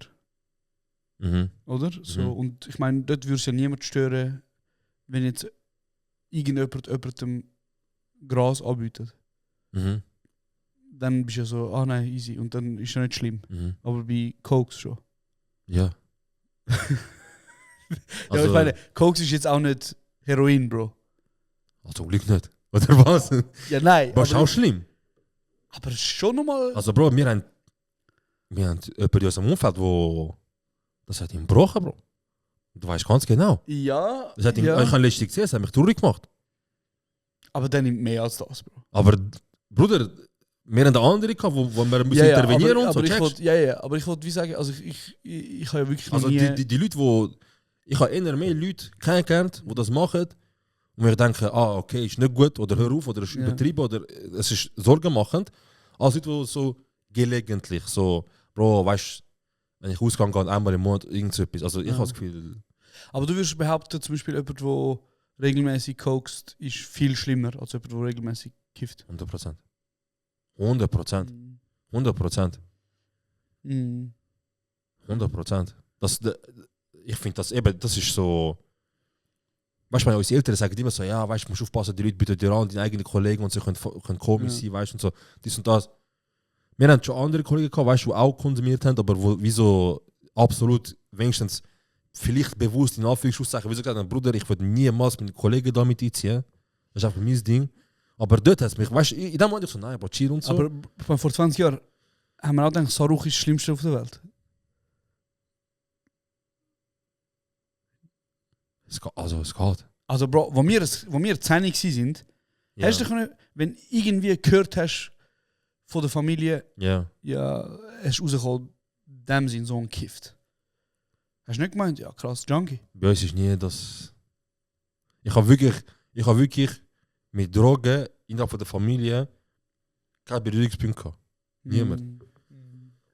Also deswegen ich wollte das überhaupt nicht. Deswegen ist für mich so, weißt ich kann Drogen einfach von die Heimat, dass meine Eltern und meine, weißt du, so, mein Umfeld sagt, das ist ja logisch. Mach nicht. Das ist gefährlich, kannst das Leben ficken. Ja. Nein, aber das Ding ist ja, also ich wollte jetzt gar nicht lobbyieren für Cokes, weißt du so. Weiß nicht. Nein, aber ich meine, ich habe wirklich noch nie... Ganz seriös, ja. Ich habe noch nie Cokes genommen und habe wie auch nicht, habe auch kein Interesse daran. Aber ich glaube, dass sehr viele Menschen, vielleicht nicht regelmäßig, aber sehr viele Menschen Cokes konsumieren. Leider. Und ich finde es einfach ein bisschen, also ich finde es auch interessant, dass man zum Beispiel bei Gras wie so sagt, also ist einfach voll easy. Und Coki ist so, krass, wenn mir jemand Coki anbietet, dann ist es ein Weltuntergang. Also jetzt ist es natürlich ein bisschen überzeichnet, aber du weißt, was ich meine. Ja. Aber darum frage ich mich, ist es einfach etwas, wo man so sagt, ja gut, man ist halt wie so, eben, Gras ist salonfähiger. Ich sage... Es gibt sicher Kreise, wo Leute zum Beispiel so gewohnt sind, dass ihr das Umfeld kokst, dass man sagt, ja, easy hands, Bro. Ja. Ich habe das Gefühl, so die Schwelle von die Drogen nehmen und süchtig werden, habe das Gefühl, ist bei Coki viel kleiner. Dass die Schwelle von ich nehme und ich kann süchtig werden, ist mega dünn, habe ich das Gefühl. Okay. Und ich habe das Gefühl, bei Gras ist die nicht so hoch. Denkst du? Bei Gras ist sie höher, glaube ich, die Hemmschwelle, dass du sowieso... Also du würdest sagen, wenn man Gras raucht, wird man nicht so schnell süchtig, wie wenn man Coki. Ja, das ist mein Take. Aber wir kennen ja zum Beispiel viele Menschen, die offensichtlich ein Problem haben mit Gras. 100%. 100%. Weil sie halt wie so... Ja, irgendwann mal bist du auch wirklich stimuliert, du kannst nicht anders. Genau, und dann, wenn du... Also für mich ist es wie so, wenn du... Ich meine, es ist ja alles in Menge ist ein Problem. Und wenn du Gras in einer gewissen Regelmäßigkeit konsumierst, finde ich, ist auch ein Problem. Ja, safe. Aber ja. Aber natürlich, also ich würde jetzt das hat mich schockiert, weil zum einen, weißt du, okay, ja, wir haben mich mit dem Typ befreundet gewesen. Wir haben einfach intensiv so ein Jahr zusammen gehängt. Okay, easy. Oder vielleicht das Halbjahr. Aber es geht mehr darum, du hättest das dann Mensch erstens nie gegeben. Und zweitens, hättest du nie erwartet, dass der Mensch wieder sagt, Bro, mach, weil das ist gar nicht so schlimm. Check. Nein, also ich wollte jetzt auch überhaupt nicht sagen, so, es ist gleich. Oder weißt du, sondern mehr, es hat mich mehr interessiert, dass das wie so ein bisschen eine Hierarchie hat, weißt du? Ja, safe, verstehe ich. Aber ich würde jetzt zum Beispiel... Hat schon mal jemand so gesagt, Bro, niemand so schlimm einmal und so? Ja, Also jemand, der zum Beispiel gut kennst, oder jemand, der so ja aber beiläufig? wo wir beide gut kennen. Okay. Du weißt wahrscheinlich auch wer. Aber Ja. so, mir ist auch schon angeboten worden. Und Ja. für mich ist dadurch natürlich schon... Also ich würde jetzt Ich noch viel schneller an einer Hip-Hop-Zigarette Hip-Hop-Zigarette. also ein Joint irgendwie rauchen als eine Nase nehmen. So. Aber einfach mehr, weil ich habe halt auch ein riesiges Suchtpotenzial. Darum wahrscheinlich du hast schon Ich sage auch, Bro, das ist halt bei mir, ich habe das Gefühl, ich habe das Gefühl von mir, ich hätte auch ein Suchtpotenzial. Du hast 100% ein grosses Suchtpotenzial. Ja. Aber ich habe ein riesiges. Also zum Beispiel Ja. so... Gamble jetzt, oder was? Zahlen wir rein. Nein, ich will schon, weißt du? Also, warte. Nein. Bro, Aber, das andere, es ist über 2 Jahre passiert, und das andere ist nochmal jemand gewesen, mit dem, wo ich sogar eine Beziehung hatte. Und sogar wie so, ich habe mir eine Zukunft mit dem Menschen ausgemacht, ich habe den Menschen geliebt und so. das ist das 3. Mal in dieser Folge, wo du über deine Ex redest. Bro, viel Spaß nachher heimgehen. Nein, über einen, ich sage nicht, es geht mir darum, dass ich mehr sagen, dass sogar der Mensch mir gesagt hat, so, obwohl ich den Menschen unterstelle, dass es ein böser Hintergedanke war, es geht mir mehr darum, wieso nimm doch schlimm weg einmal. Ja, nein, das check ich. Und es kann auch sein, zum Beispiel, ich sage zum Beispiel, wo viel, ich habe so Netflix geschaut und so weiter. Ursprünglich sind das so MD und LSD. Ich glaube, MD ist sogar von einem Schweizer Psychologe oder so, der Wissenschaftler. LSD. Von einem Schweizer, ja. Genau. Und die Idee ist halt dahinter, dass man vor allem schwere Depression mit dem angeht. Und es gibt ja auch Studien und auch auf Netflix, also ich kann es auch auf Netflix schauen oder auf YouTube. Oder ich kann das Buch lesen. Oder das Buch lesen. Es gibt auch Studien, die das auch beweisen und belegen, dass in Mikrodosen mit Begleitung Leute, die das nehmen, die schwer depressiv sind oder sogar halt Selbstmordgedanken hatten, nach der ersten Sitzung schon eine wirklich so radikale Kehrt fast haben. Und zwar nicht im Sinne von, jetzt habe ich einmal genommen, mein Leben ist wieder 10 von 10, sondern bei der Doku zum Beispiel eine Frau begleiten, die ihren Mann verloren hat und ihre Eltern. Und sie hat wie so die Leichen gesehen. Sie hat wie so gesehen, dass ihr Mann, Mutter, Vater und so tot vor ihr und sie haben so Polizei und Feuerwehr und alle 3? Ja. Bro, ich weiß nicht genau, ich glaube, ihre Freund hat ihre Eltern geknallt und sich selber nachher auch und so. Crazy. Oder ihren Mann. Und als wäre das nicht genug, hat sie kurze Zeit später eine schwierige Vergewaltigung erlebt. Okay. Und das zusammen hat sie wie so daran Zweifel an, für was lebe ich eigentlich? So, weißt du, sie ist in ein tiefes Loch gefallen und hat einfach auch hinterfragt, für was lebe ich, und hat schon ab und zu nicht nur gedacht, sondern auch wie so kurz Erfolg zum, ich glaube auch mit Versuch, sich das Leben zu nehmen, weißt du? Weil einfach, Bro, du kannst nicht tragen, Bro. Ja, klar. Du kannst nicht tragen. Und nachher hat sie in dieser Doku eine Mikrodosis genommen mit Begleitung von 2 Psychologen. Und zum Beispiel vor der Sitzung hat sie gesagt, ich habe täglich Selbstmordgedanken. Und ich habe täglich Antriebslosigkeit, ich habe täglich, also sie ist im Loch, und das Einzige, wo sie halt so wie weitermachen lässt, ist halt, sie hat das Kind. Und das Kind ist halt wie so, sie muss für das Kind da sein. Ja. Aber sie hat gesagt, wenn das Kind nicht da wäre, ich wäre schon lange auch nicht da. Und auch, obwohl sie das Kind hat, hat sie oft den Gedanken, einfach fertig, einfach das Leben nehmen.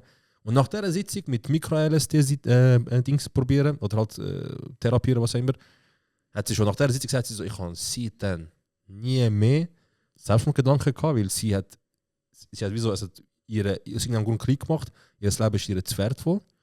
Und zweitens hat sie auch nicht mehr die Lustlosigkeit täglich. Ja, aber also ich meine, Bro, also es hat auch gute Seiten so. Ja, aber ich wollte ja wieso sagen, also was ist die Erkenntnis, dass Chemie, also LSD ist ja nichts anderes als Chemie. Ja.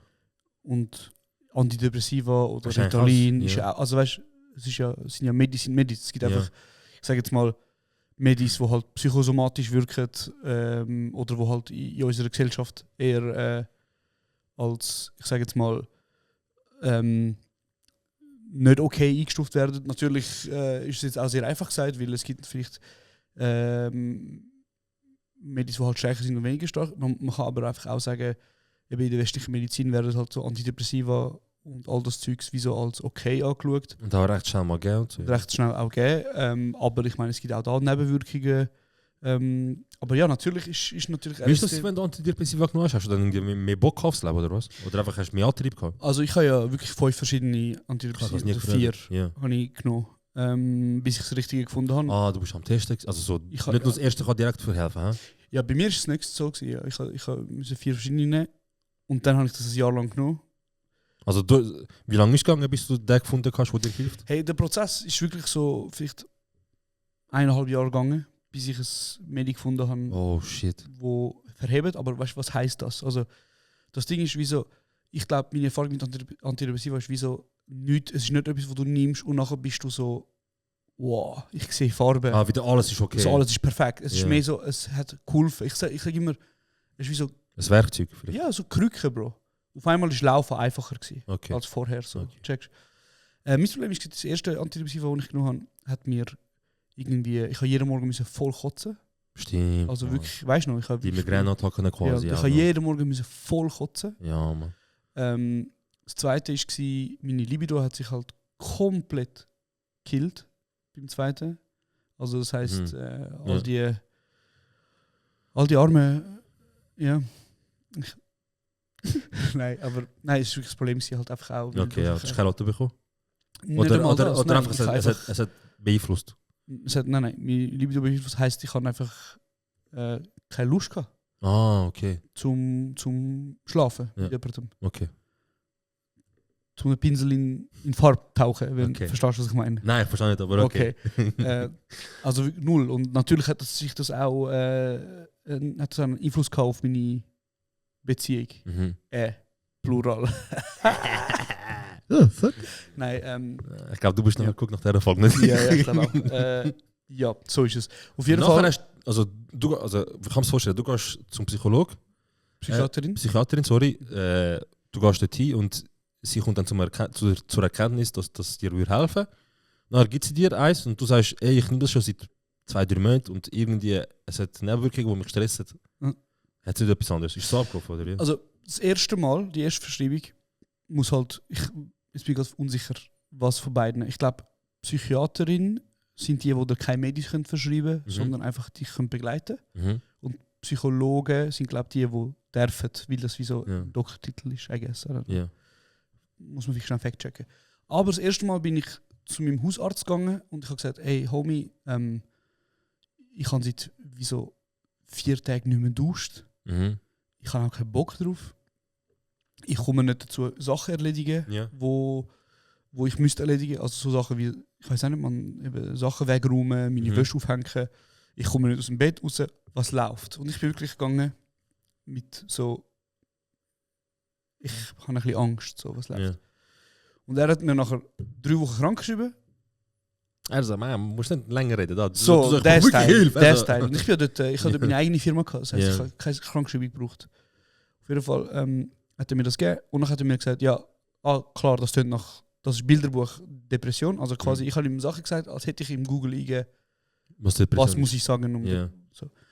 Hat er mir das gegeben und dann habe ich gedacht, ja Bro, ich bin nicht weg dem da, ich bin weg da, wie ich gerne einen Therapieplatz Ja. hätte. Und das war gerade so vor Covid, es war die Welle, wo noch einigermaßen okay hast können Therapieplatz bekommen.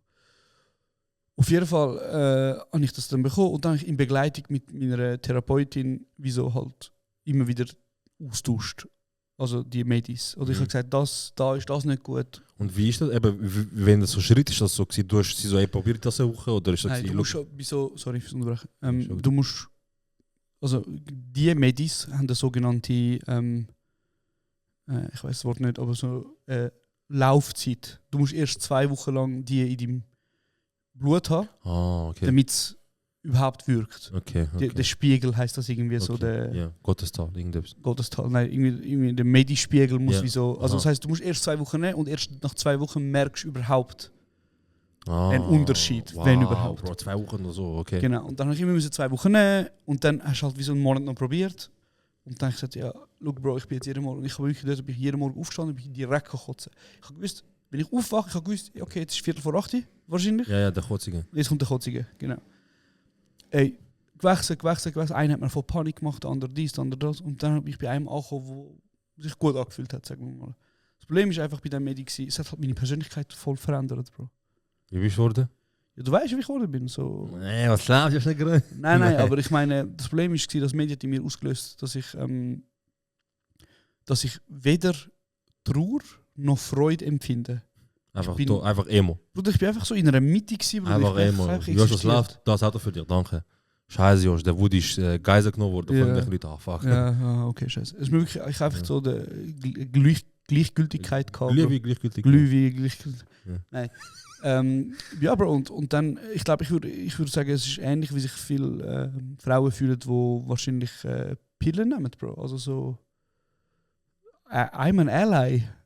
Nein, aber ich wollte damit sagen, du wirst einfach voll mit Hormonen Ja. und du merkst, krass, ich bin ganz ein anderer Mensch. Jetzt nimmst du nicht mehr, oder? Genau, ich komme gerade Okay, dazu. sorry. Kein Problem. Aber ich wollte wieder damit sagen, es gibt ja viele so Phänomene, wo Frauen nach 8 Jahren ihre Pille absetzen und nachher merken, mein Freund ist voll der Hurensohn. So, also weißt du, so, weil sie verändert ihre Mhm. Persönlichkeit bzw. ihre Art und Weise, wie sie Sachen Ja, ja. aufnehmen und merken, wieso ich bin gar nicht happy mit dem oder in der Situation, whatever. So, genau. Und ich habe das dann abgesetzt, weil ich irgendwann, das ist ja dann passiert, als ich auf der Sim gegangen bin. Mhm. Stimmt. Und irgendetwas ist dort passiert in meinem Geist, Körper, Blut, jetzt da gar nicht esoterisch wieder sein. Das ist ein sehr spannender Republik-Artikel übrigens von Carlos Hannemann geschrieben, wollte ich auch noch schnell sagen, wo ich viel über das rede. Aber irgendetwas hat sich verändert, Bruder, und ich habe aufgehört, das zu nehmen. Ich habe immer wieder ein bisschen gehört, dass Leute, die sagen, so, Bro, wenn du etwas cutten, wie zum Beispiel Pillen, Drogen, was auch immer, geh einfach irgendwo hin, und zwar ins Ausland, wo du gern bist. Einfach irgendwo hin, wo du gern bist, nicht weil du Früchte tust von dem, sondern weil du deinem Hirn wie so eine Umgebung gibst, wo er wie so merkt, ich brauche das nicht, weil ich auch ohne das Freude oder Lust zum Sachen machen und so weiter. Weißt du, wenn du daheim bist und cuttest, dann kannst du vielleicht, also weißt du, könntest du voll ins Loch gehen und so. Ja, Weil ich habe dann jetzt mittlerweile, ich habe wie so 2 Erkenntnisse gehabt, seit, ich sage jetzt, man redet ja im, also ich habe eine Diagnose gehabt für eine depressive Episode. Staffelverleih. Ich kann nicht weitermachen. Nein, sorry. Nein. Also es war Staffel 1, jetzt kommt Staffel. Nein, aber das heisst, der Name depressive Episode, also es hat keine schwere depressive Episode und das hat wieso damit zu tun gehabt, dass ich. Nein, es hat wieso damit zu tun gehabt, dass es wie so ein Teil ist oder so eine gewisse Zeit, eine Periode, whatever. Und ich glaube eben, ich habe wieso gelernt, jetzt damit leben. Was bedeutet das? Das bedeutet für mich. Mit dieser depressiven Episode, also die kommen ab und zu immer wieder, dass du wieso keinen Bock hast und dann willst du etwas machen? Eben, es ist schwierig. Ich würde sagen, es gibt ein Grundrauschen bei mir, wo ich einfach wie so eine depressive, wo in mir drin ist. Da gibt es einfach Tage, die schwieriger sind und Tage, die einfacher sind. Aber ich glaube, ich habe wie so in mein Leben ein bisschen so können umstellen, dass es für mich funktioniert. Und das hat eben mehrere Gründe. Das erste ist, ich würde sagen, im Vergleich vor 3 Jahren bin ich viel glücklicher. Also ich darf mit meinem besten Freund zusammen einen Job machen, der irgendwie mein Leben finanziert, zu teilen. Ich habe Freude an dem, was ich mache. Ich darf das studieren und auf dem arbeiten, wo ich früher davon geträumt habe. Also ich glaube, meine Lebensumstände, ich bin in einer Beziehung, die wirklich wunderbar läuft und alles schön ist. Und das sind glaube ich, so Lebensumstände, die besser sind. Dann habe ich gelernt, wie ich damit umgehen muss. Ist für mich einfach, Bro, wenn ich am Morgen aufstehe und nicht aus dem Haus gehe, vor der 9 ist mein Tag am Arsch, Bro. Fickt. Ich bin wirklich am Arsch. Scheiße. Wenn ich daheim hänge, bis am 10 dann war es. Weil dann gehe ich nicht mehr aus dem Haus, dann gehe ich nicht arbeiten. Homeoffice geht nicht bei mir, Bro. Das ist wie so, dann war es. Dann ist Nachmittag um 3, 2, du holst mich ab, wir gehen einen Podcast aufnehmen. Ich bin eigentlich im Loch. Ich habe wie so gelernt, ich muss aus dem Haus gehen, ich muss arbeiten. Ob das jetzt 3 Stunden ist oder bis am Abend um 5 Uhr, ich muss einfach aus dem Haus gehen. Ja. Und das andere, was auch sehr interessant ist wie so, viele Menschen, die eine Diagnose bekommen für Depression, haben eigentlich schweres ADS und umgekehrt. Also viele Menschen, die zum Beispiel ADS-Diagnose bekommen, sind eigentlich depressiv. Oder viele Menschen, die depressiv sind, haben eigentlich ADS. Und ich nehme jetzt ab und zu Ritalin. Und das wirkt bei mir 1000-mal besser als jedes Antidepressiva, das ich je genommen habe. Ja. Also ich habe jetzt gerade meine Bachelorarbeit fertig geschrieben, innerhalb von ein paar Wochen mit dem Kinderkoks, also mit dem Ritalin. Yeah. Und ich glaube, ich habe so gedacht, an Tagen, wo ich Ritalin nehme, Ich habe, glaube ich, auch etwas gesehen. Irgendjemand hat auch ADHS mit Depression verknüpft. Und der hat gesagt, eigentlich müssen wir ADHS angehen und nicht Depression. Also ich glaube, ich habe wahrscheinlich, also ich müsste es abklären, Ja, aber ich glaube, ich habe eher eine Form von ADS, ja, 100%. wo mein Leben aber so beeinflusst, dass ich wie so mit so Impuls und Sacherledigen Probleme habe. Mhm. Aber eben, es ist jetzt auch ein undiagnostizierter Hot Take. So. Aber das Problem gibt es wirklich. Und wenn ich wirklich ohne Scheiß, wenn ich Ritalin nehme, dann habe ich das Gefühl, ich funktioniere so, wie ich eigentlich sollte funktionieren. So wie du dich eigentlich kennst, quasi. Und nein, ich kann das nicht, aber so I get shit done. So, weißt, ich hocke an und ich schaffe es auch normal 8 Stunden am Laptop hocken und etwas schaffen. Und sonst bin ich so. Hat der Himmel schon immer so ausgesehen? Ich muss ja das Mail noch machen und weißt du, was ich meine? So. Aber ja, voll, sorry. Schon gut. Ich habe, wo ich mal so im Loch war, also jeder Mensch mal im Loch so, aber so die ersten paar Mal, du bist einfach so lost. So, du bist einfach so, du weißt nicht, wie vorgeht, du willst einfach nur, dass es vorbeigeht und du 7000 Fragen hast und so. Aber irgendwann mal so, bin ich so in einem Loch gewesen. Und dann ist mir einfach so der Klick, so, Alter, ich muss irgendetwas machen. Aber nicht im Sinn von, ich will immer im Loch sein. Sondern ich wollte, ich muss irgendetwas machen, weil ich kann nicht jeden Tag leben mit Trauer und nichts machen und nicht vorwärts kommen. Irgendwann muss ich auch genug nichts machen und hängen und traurig sein. Und da habe ich mir, auch wie du, das hat mir auch recht geholfen. Ich bin am Morgen raus, eine Stunde laufen. Sagen wir zwischen 9 und 11 so, bin ich aus dem Haus. Eine Stunde laufen, Bro. Und habe gesoundet und haben wir dabei entweder beim Laufen so ein bisschen Gedanken gemacht oder ich bin einmal irgendwann gesessen und habe dort ein bisschen meine Gedanken sortiert. Habe einfach eine To-Do-Liste gemacht für heute. Und dann bin ich daheim angekommen, Bro. Und sagen wir, ich habe 10 Sachen aufgeschrieben, aber ich habe 4 gemacht oder 3. Ich bin happy gewesen.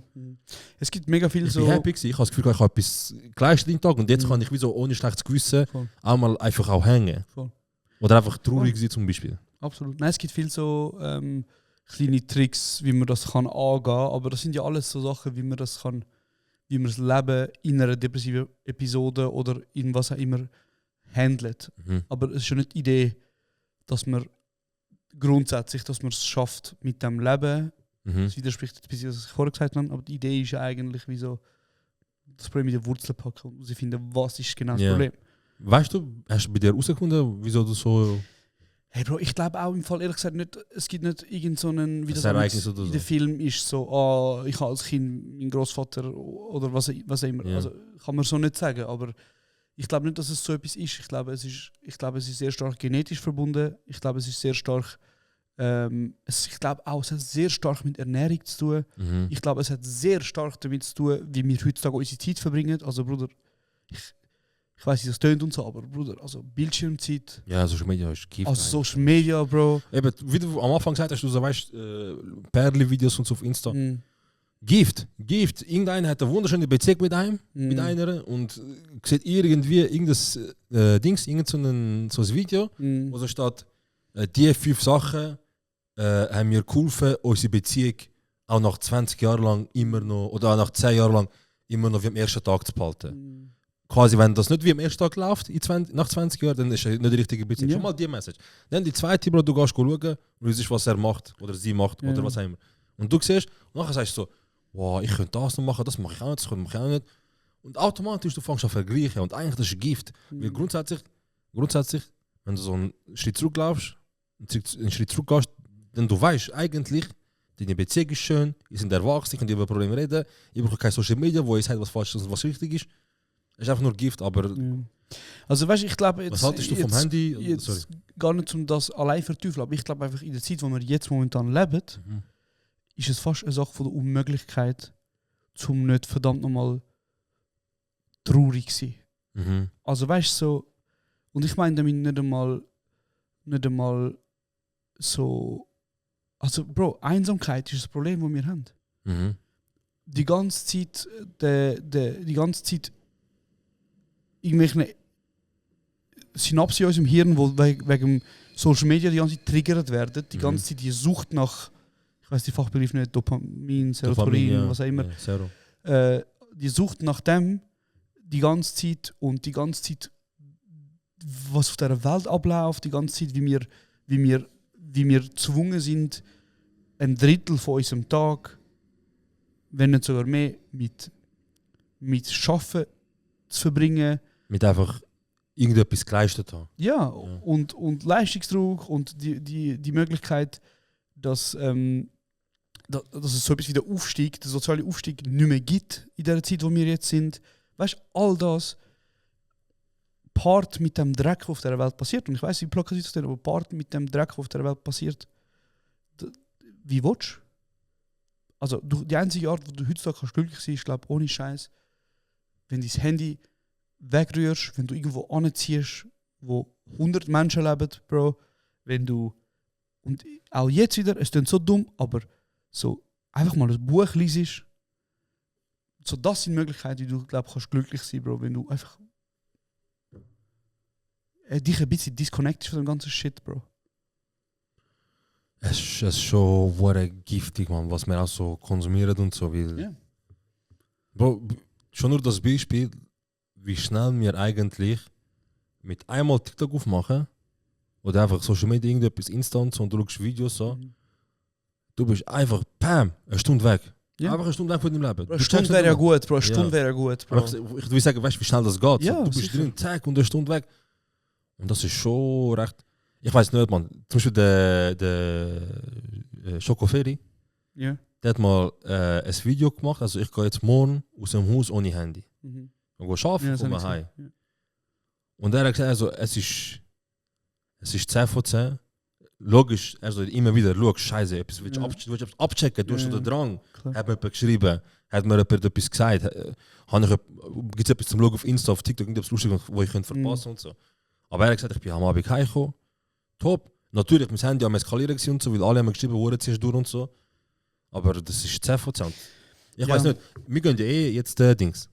Wir gehen ja jetzt nächsten Monat für ein paar Tage weg, Mhm. uns einsperren und locked in sein. Und gegen sie fette Der Chance. Schwanz Ja. und dort würde ich auch so am Morgen Flugmodus oder nein, am Morgen so nur SMS kannst du mich erreichen und ein Telefon wenn etwas ist. Ich mache nur so Internet mache ich aus, nur Telefon und am Abend, weißt, nur am Abend schnell reingehen, etwas ist und so. Das wäre hure geil. Ich finde es wundern, was Bro. wir das durchziehen. Das wäre hure geil. Erinnerst du dich, vor ein paar Folgen habe ich mal gesagt, so, ich würde hure gerne ein paar Buchklassiker, wo ich als Allgemeinwissen von Büchern empfinde, Mhm. lesen. Ja. Wieder mal. Was bist du am Lesen? Ich habe jetzt gerade 3 Bücher gekauft. Ich bin auch so ein Klassiker am Lesen jetzt. Was bist du am lesen? Also der Nix von Katar. Geil. Ja, und ich habe jetzt endlich, wirklich, ich habe vorhin einen Witz gemacht darüber, aber ich habe endlich The Old Man and the Sea vom Hemingway Ne. gekauft.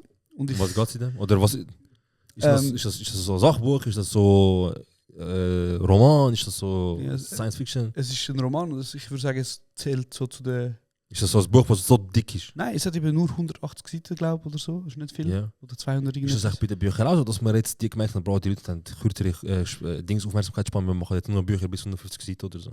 Ich glaube, es gibt mittlerweile sehr viele Bücher im Vergleich zu früher, wo halt einfach Ja. so unterhaltungsmäßig da sind oder halt vielleicht einfacher geschrieben sind.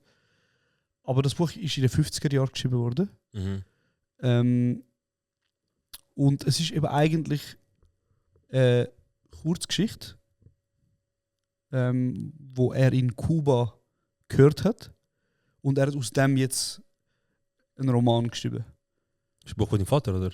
Nein, Bro, aber das Ding ist wirklich, es geht, also die Geschichte vom alten Mann und dem Meer ist, es geht eigentlich um einen Fischer, der mega lang nicht, also kein Fisch fängt. Mhm. Und dann hat er endlich einen an der Leine und zieht 2 Tage lang an dem Fisch.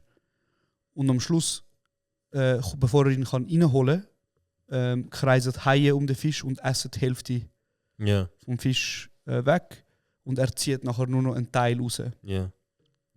Und das ist natürlich eine Metapher. Es geht Kapitalismus, oder was? es geht um Männlichkeit, es geht um nicht loslassen können, es geht um den Kampf mit sich selber. Es ist wirklich ein sehr, sehr, sehr interessantes Buch. Und natürlich, das ist ein Buch, das ist wie so, das ist wie wenn du jemandem sagst, hast du schon mal Inception gesehen oder so. Mhm. Also weißt du, so, es ist wie okay. so, das kennt man. Okay. So, wenn man über Bücher redet, sind das so Bücher, die man einfach kennt. Und Ja.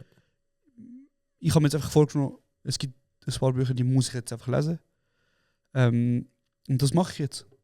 Und ich werde das jetzt lesen. Und das ist jetzt auch nicht irgendein Buch, wo jetzt irgendwie mega eine Herausforderung ist oder irgendwie mega ein Schulterklopfer ist. Aber es wird eines dieser Bücher sein, die mich hoffentlich dazu bringt, weniger Zeit am Handy verbringen und mehr Zeit mich wirklich, weil ich kann das nicht mehr. Ich kann nicht mehr ein Buch lesen, Bro. Also weißt du, so einfach anhocken, eine Stunde lesen Ja. und mich voll auf das konzentrieren. Ich habe ein paar Mal so den Satz von Anfang an wieder anfangen Ja. oder die Seite von Anfang an. Ja. Nicht, weil ich es nicht gelesen kann, sondern weil ich es nicht aufgenommen habe. Genau, und der ein Kollege von mir hat mir letzte 2 Sachen gesagt. Er hat gesagt, er hat jetzt gewisse Bücher nochmal gelesen, die er als Kind hat müssen lesen. Zum Beispiel, kennst du Momo von Michael Ende? Mhm. Das kleine Mädchen, und in diesem Buch gibt es die grauen Männer, die im grauen Anzug sind. Stranger Things. Momo. Es Ich weiß ist, nicht, das haben wir alle als Kind einfach irgendwo mal. Das ist Kann einfach schon so gut eine möglich Geschichte sein, von Michael Ende. Er hat auch Kann ich die gut sein. unendliche Geschichte geschrieben. Mit dem Hund, Drache. Kein Plan im Fall. Oder Jim Knopf. Wirklich kein Plan. Okay, auf jeden Fall. Das sind so Bücher, wo man so als Kind. Ich habe Dings im Kopf jetzt vor mir. So, wenn ich jetzt auch an Kindheit denke oder Primar oder Kindergarten mit Büchern und so, das mit dem Goldfisch. Oder das mit dem Fisch als Cover. Wo so Schuppen der ein oder andere glänzt. Der Regenbogenfisch. Ist das ein Regenbogenfisch? Kann sein. Aber das ist wirklich ein Kindergartenbuch. Ja, aber. Das kommt mir in den Nein, Sinn. aber ich meine, es gibt so Ja, Bücher, wo man. ja. Zum Beispiel in Amerika ist so das Buch, wo wir alle gelesen haben. Oder wo alle gelesen haben, ist so Lord of the Flies. Herr der Fliegen. Und in der Schweiz ist zum Beispiel Faust von Goethe, Mhm. wo die Gimmi-Schüler alle gelesen haben. Ja. Oder haben müssen lesen. Wir haben. Was haben wir gelesen in der Oberstufe? Also wir haben doch alle in der Schule zusammen Bücher gelesen, Bro. Also, wolltest du mir sagen, du bist in der Schule gewesen und du hast nicht Ich einmal. kann mich nicht erinnern, Bro. aber du, also, ihr habt doch in der Klasse alle Bücher gelesen. Höchstwahrscheinlich, ja. 50 gehabt, 20 Seiten müssen lesen. Nachher hat einer nach dem anderen einen Satz gelesen. Es hat sicher auch gehabt, aber ich kann mich null daran erinnern. Crazy. Ich Okay. kann mich null daran erinnern. Es gibt auf jeden Fall Bro, ich Bücher. habe nie gerne. Also, 50 sind bei mir links rein, rechts aus. Also kann, Ja, aber ich meine, es gibt einfach Bücher, die sind so im Lehrauftrag drin. Das ist Ja. wie so, die musst du lesen, Aha, weil okay. halt. kein. Gut, anyway, ich habe mir wieso vorgenommen jetzt gewisse Bücher. Und er hat dann eben gesagt, Momo hat er jetzt wieder gelesen, obwohl er das vor 20 Jahren Mhm. in der Schule gelesen hat. Und ganz anders jetzt halt ist. Und es macht einfach Spaß, weil man muss einfach sagen, vor 20 Jahren ist halt einfach Streaming hat es einfach nicht gegeben. Du hast mir voll alles im Buch reinpacken. Also du hast halt wie so, es ist einfach wie so eine Art von Unterhaltung gewesen, ist halt. Und das macht, glaube ich, leider viele Menschen nicht. Und genau, ich kann euch sagen, ich habe mir das jetzt fest vorgenommen, Bro, und frage mich bitte in ein paar Wochen. Ja. Ey, Machen wir einen Bücherclub da. nein, aber sag einfach, hast du es gelesen oder nicht? Okay. Hast du gelesen oder nicht? Ich bin dran. Ich würde gerne mal. Mhm. Ich würde gerne mal. So. Einfach, was sich Wunder nimmt. Einfach mal. Also die Bibel, Koran, Tora. Ich würde all das mal Ja, lesen. das ist natürlich auch. Aber das sage ich schon seit 10 Jahren. Bro, Bibel Vielleicht hat- eines Tages, Bro, ich komme dazu, ich lese. Und dann wirst du merken, Bro, vielleicht werde ich irgendwie voll religiös, weil irgendetwas und dann sagst, dann hast du gelesen. Ja? Also Bro, die Bibel hat ein paar Geschichten, die wirklich interessante, also aus einer Geschichtenperspektive wirklich sehr interessant sind. Also eben so Abel und Kain, so Kain ist der erste Gangster, den es gibt. So. Oder eben so Abraham und sein Busch oder whatever. Also weißt du so. Ja, ich habe in der Ferien so einen Film geschaut über Jesus. Und ich habe angefangen zu schauen. Aber ich habe nachher auch gegoogelt und dort ist auch so gestanden, ey, weißt, natürlich hat es Sachen, die Wahrheit entsprechen, oder einfach so versuchen, so echt wie möglich. Aber sie haben natürlich auch den Film Ja, so ein bisschen natürlich. aufgepusht und so ein bisschen, weißt, Ja, ja. emotional und so. Nein, aber es gibt so Geschichten zum Beispiel über, ich weiß nicht genau, aber es hat mal die Stadt Babel gegeben. Ja. Und die haben als erste Menschen wie so probiert. Die haben, glaube ich, ein Haus wollen bauen, so hoch, dass sie bei Gott ankommen. Ja. Und Gott hat, um sie zu bestrafen, hat er allen Menschen, die dort sind, eine andere Sprache gegeben. dass sie Nachher nicht mehr Nachher ist Kurdisch passiert. nachher ist Kurdisch entstanden, dass sie nicht mehr miteinander reden. Stimmt, das sagt mir etwas, ja. Und das ist so die Art, wo in der Bibel steht, wie Sprache entstanden Gott hat ist. nicht gewusst, dass Leute auf der Baustelle alle zusammen nicht können miteinander reden Genau. Er hat nicht gewusst, dass der Portugies mit dem Schippi und mit dem Tür ging, die trotzdem das fertig bauen. Ja, Mann. Das ist auch spannend. Und darum, und der zweite Tipp, den ich noch will sagen, wo mir eben der Typ gesagt hat, wegen Abschweifen. Mhm. Er hat gesagt, er tut oft das Buch lesen und gleichzeitig das Hörbuch hören. Beim Lesen? Und so quasi mit. Dass er halt lost und gleichzeitig liest. Er wird maximal Konsum. Ja, einfach, weil er so gehst du nicht raus. Ich glaube, zwar viele Hörbücher sind gekürzt, aber trotzdem, Ja. er sagt, so gehst du wie nicht raus. Hörbuch wäre schon interessant. Hörbuch wäre schon interessant. Aber jetzt machst du eben auch nicht, weil in der Hörbuch los ist, Bro, nachher fängst du an, Ja, stell dir vor, links, rechts zu schauen. Und, ja. Und weißt du, was ich meine? Du bist ja dann trotzdem nicht. Also, Hörbuch geht bei mir nicht. Ich finde es einfach, für mich, wo jemand der Mühe hat, so zum Mhm. wo mir zum so einfach mal eine Seite kurz fertig machen, ohne 17 Unterbrüche und so, Ja. würde mir das glaube ich schon helfen. Aber Aber die Frage ist ja, ziehst du es dann durch? Weil die meisten von den Hörbüchern. Nein, komm. Oh, das ist ein Hörbuch! eine Hörbuch. Ja. Wo das hören, fangen eben an sich ablenken. Und gar nicht richtig hören.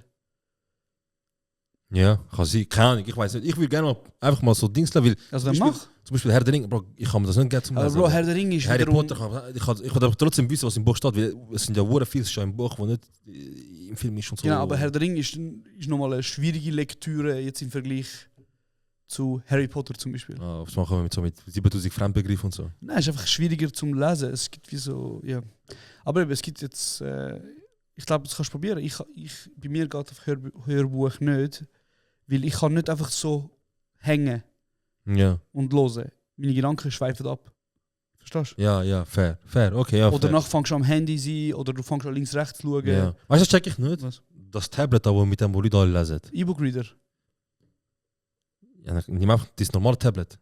Ah, nein. Das ist ein riesen Unterschied. Nimm doch einfach das Tablet, lad das Buch ab und dann statt 300 Schuss für so einen Dienst ausgeben. Also E-Book-Reader kostet etwa 100 Stutz. Okay, dann war 100, ja. Aber weißt du, warum es gut ist? Warum? Erstens ist es für Augen angenehm.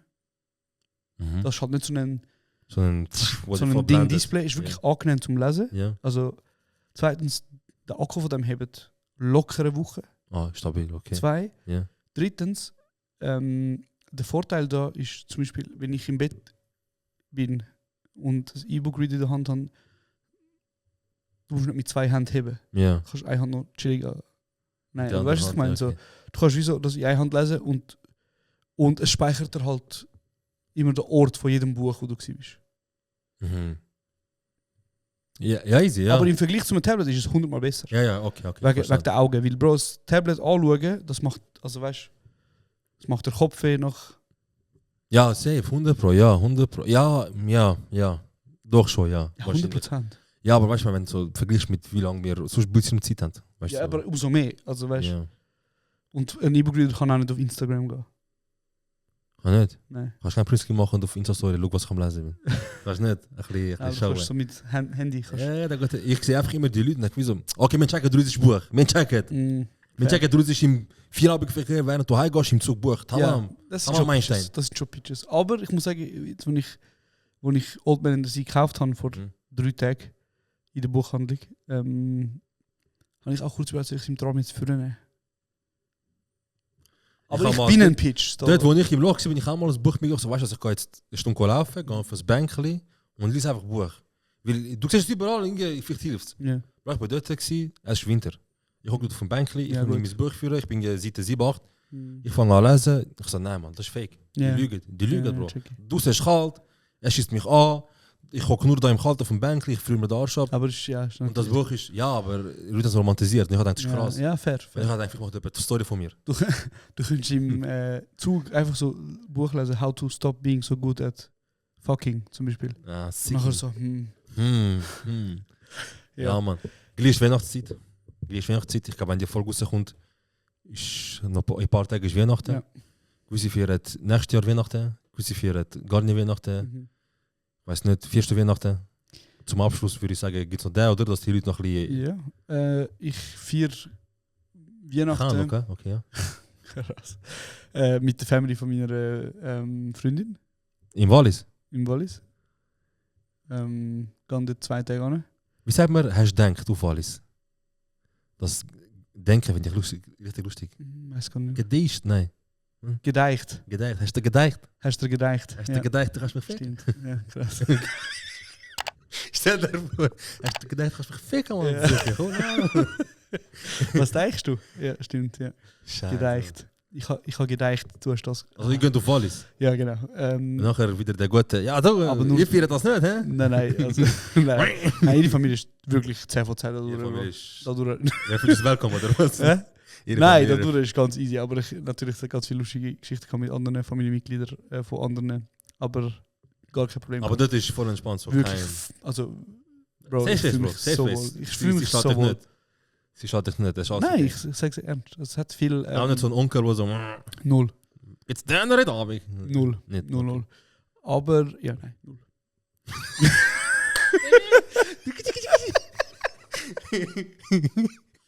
Scheiße, aber die Echt, Dramas... Okay, ja. Echt, oder? Nächste Folge kannst du auspacken. Ja. Nächste Folge kannst du auspacken. Und du? Ihr, deine, also, Feliz Navidad, oder? Ja. Feliz Navidad! Ja, ihr hört doch dort. Ja, der... Ja, sind die Dinger. Es kommt so eine Band, weißt du, die Mexikaner...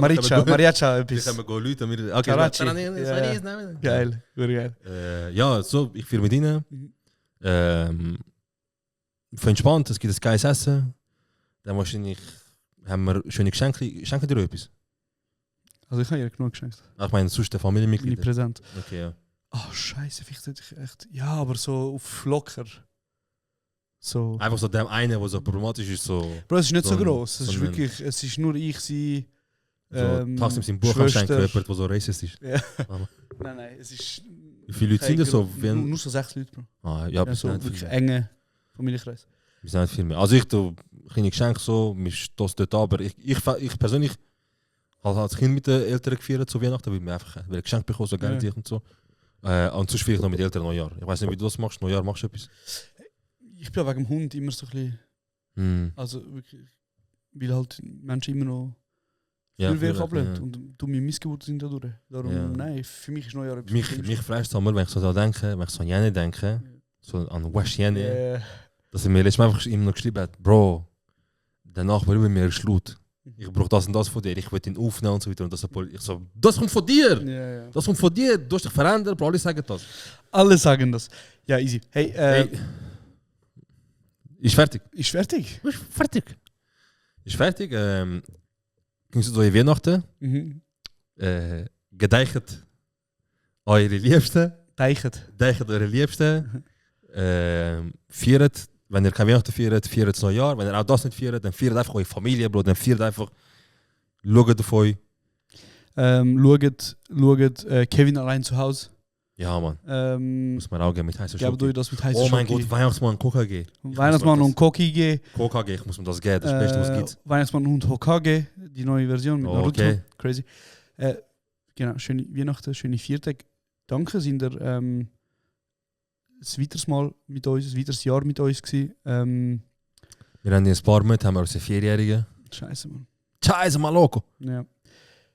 Vergesst nicht, kommentiert, es hilft uns. 5 Sterne geben, das hilft uns. Erzählt euren Liebsten. Viel Spaß beim nächsten Weihnachtsessen. Ja, Mann, wenn euer Chef ein Racist ist, dann tun den gerade so an Ort und steht zur Schau stellen. Der Chef so auf, der Sippi wird noch schlimmeres Zeug rauslassen. Und wie gesagt, liket, subscribet, macht alles. Wir müssen euch Social Media Game ein bisschen tun, aber wir steppen das Shit ab und dafür brauchen wir euch. Ist gut? Ich glaube, ich bin fertig. Bist du fertig? Ja, mach den Outro. Ciao.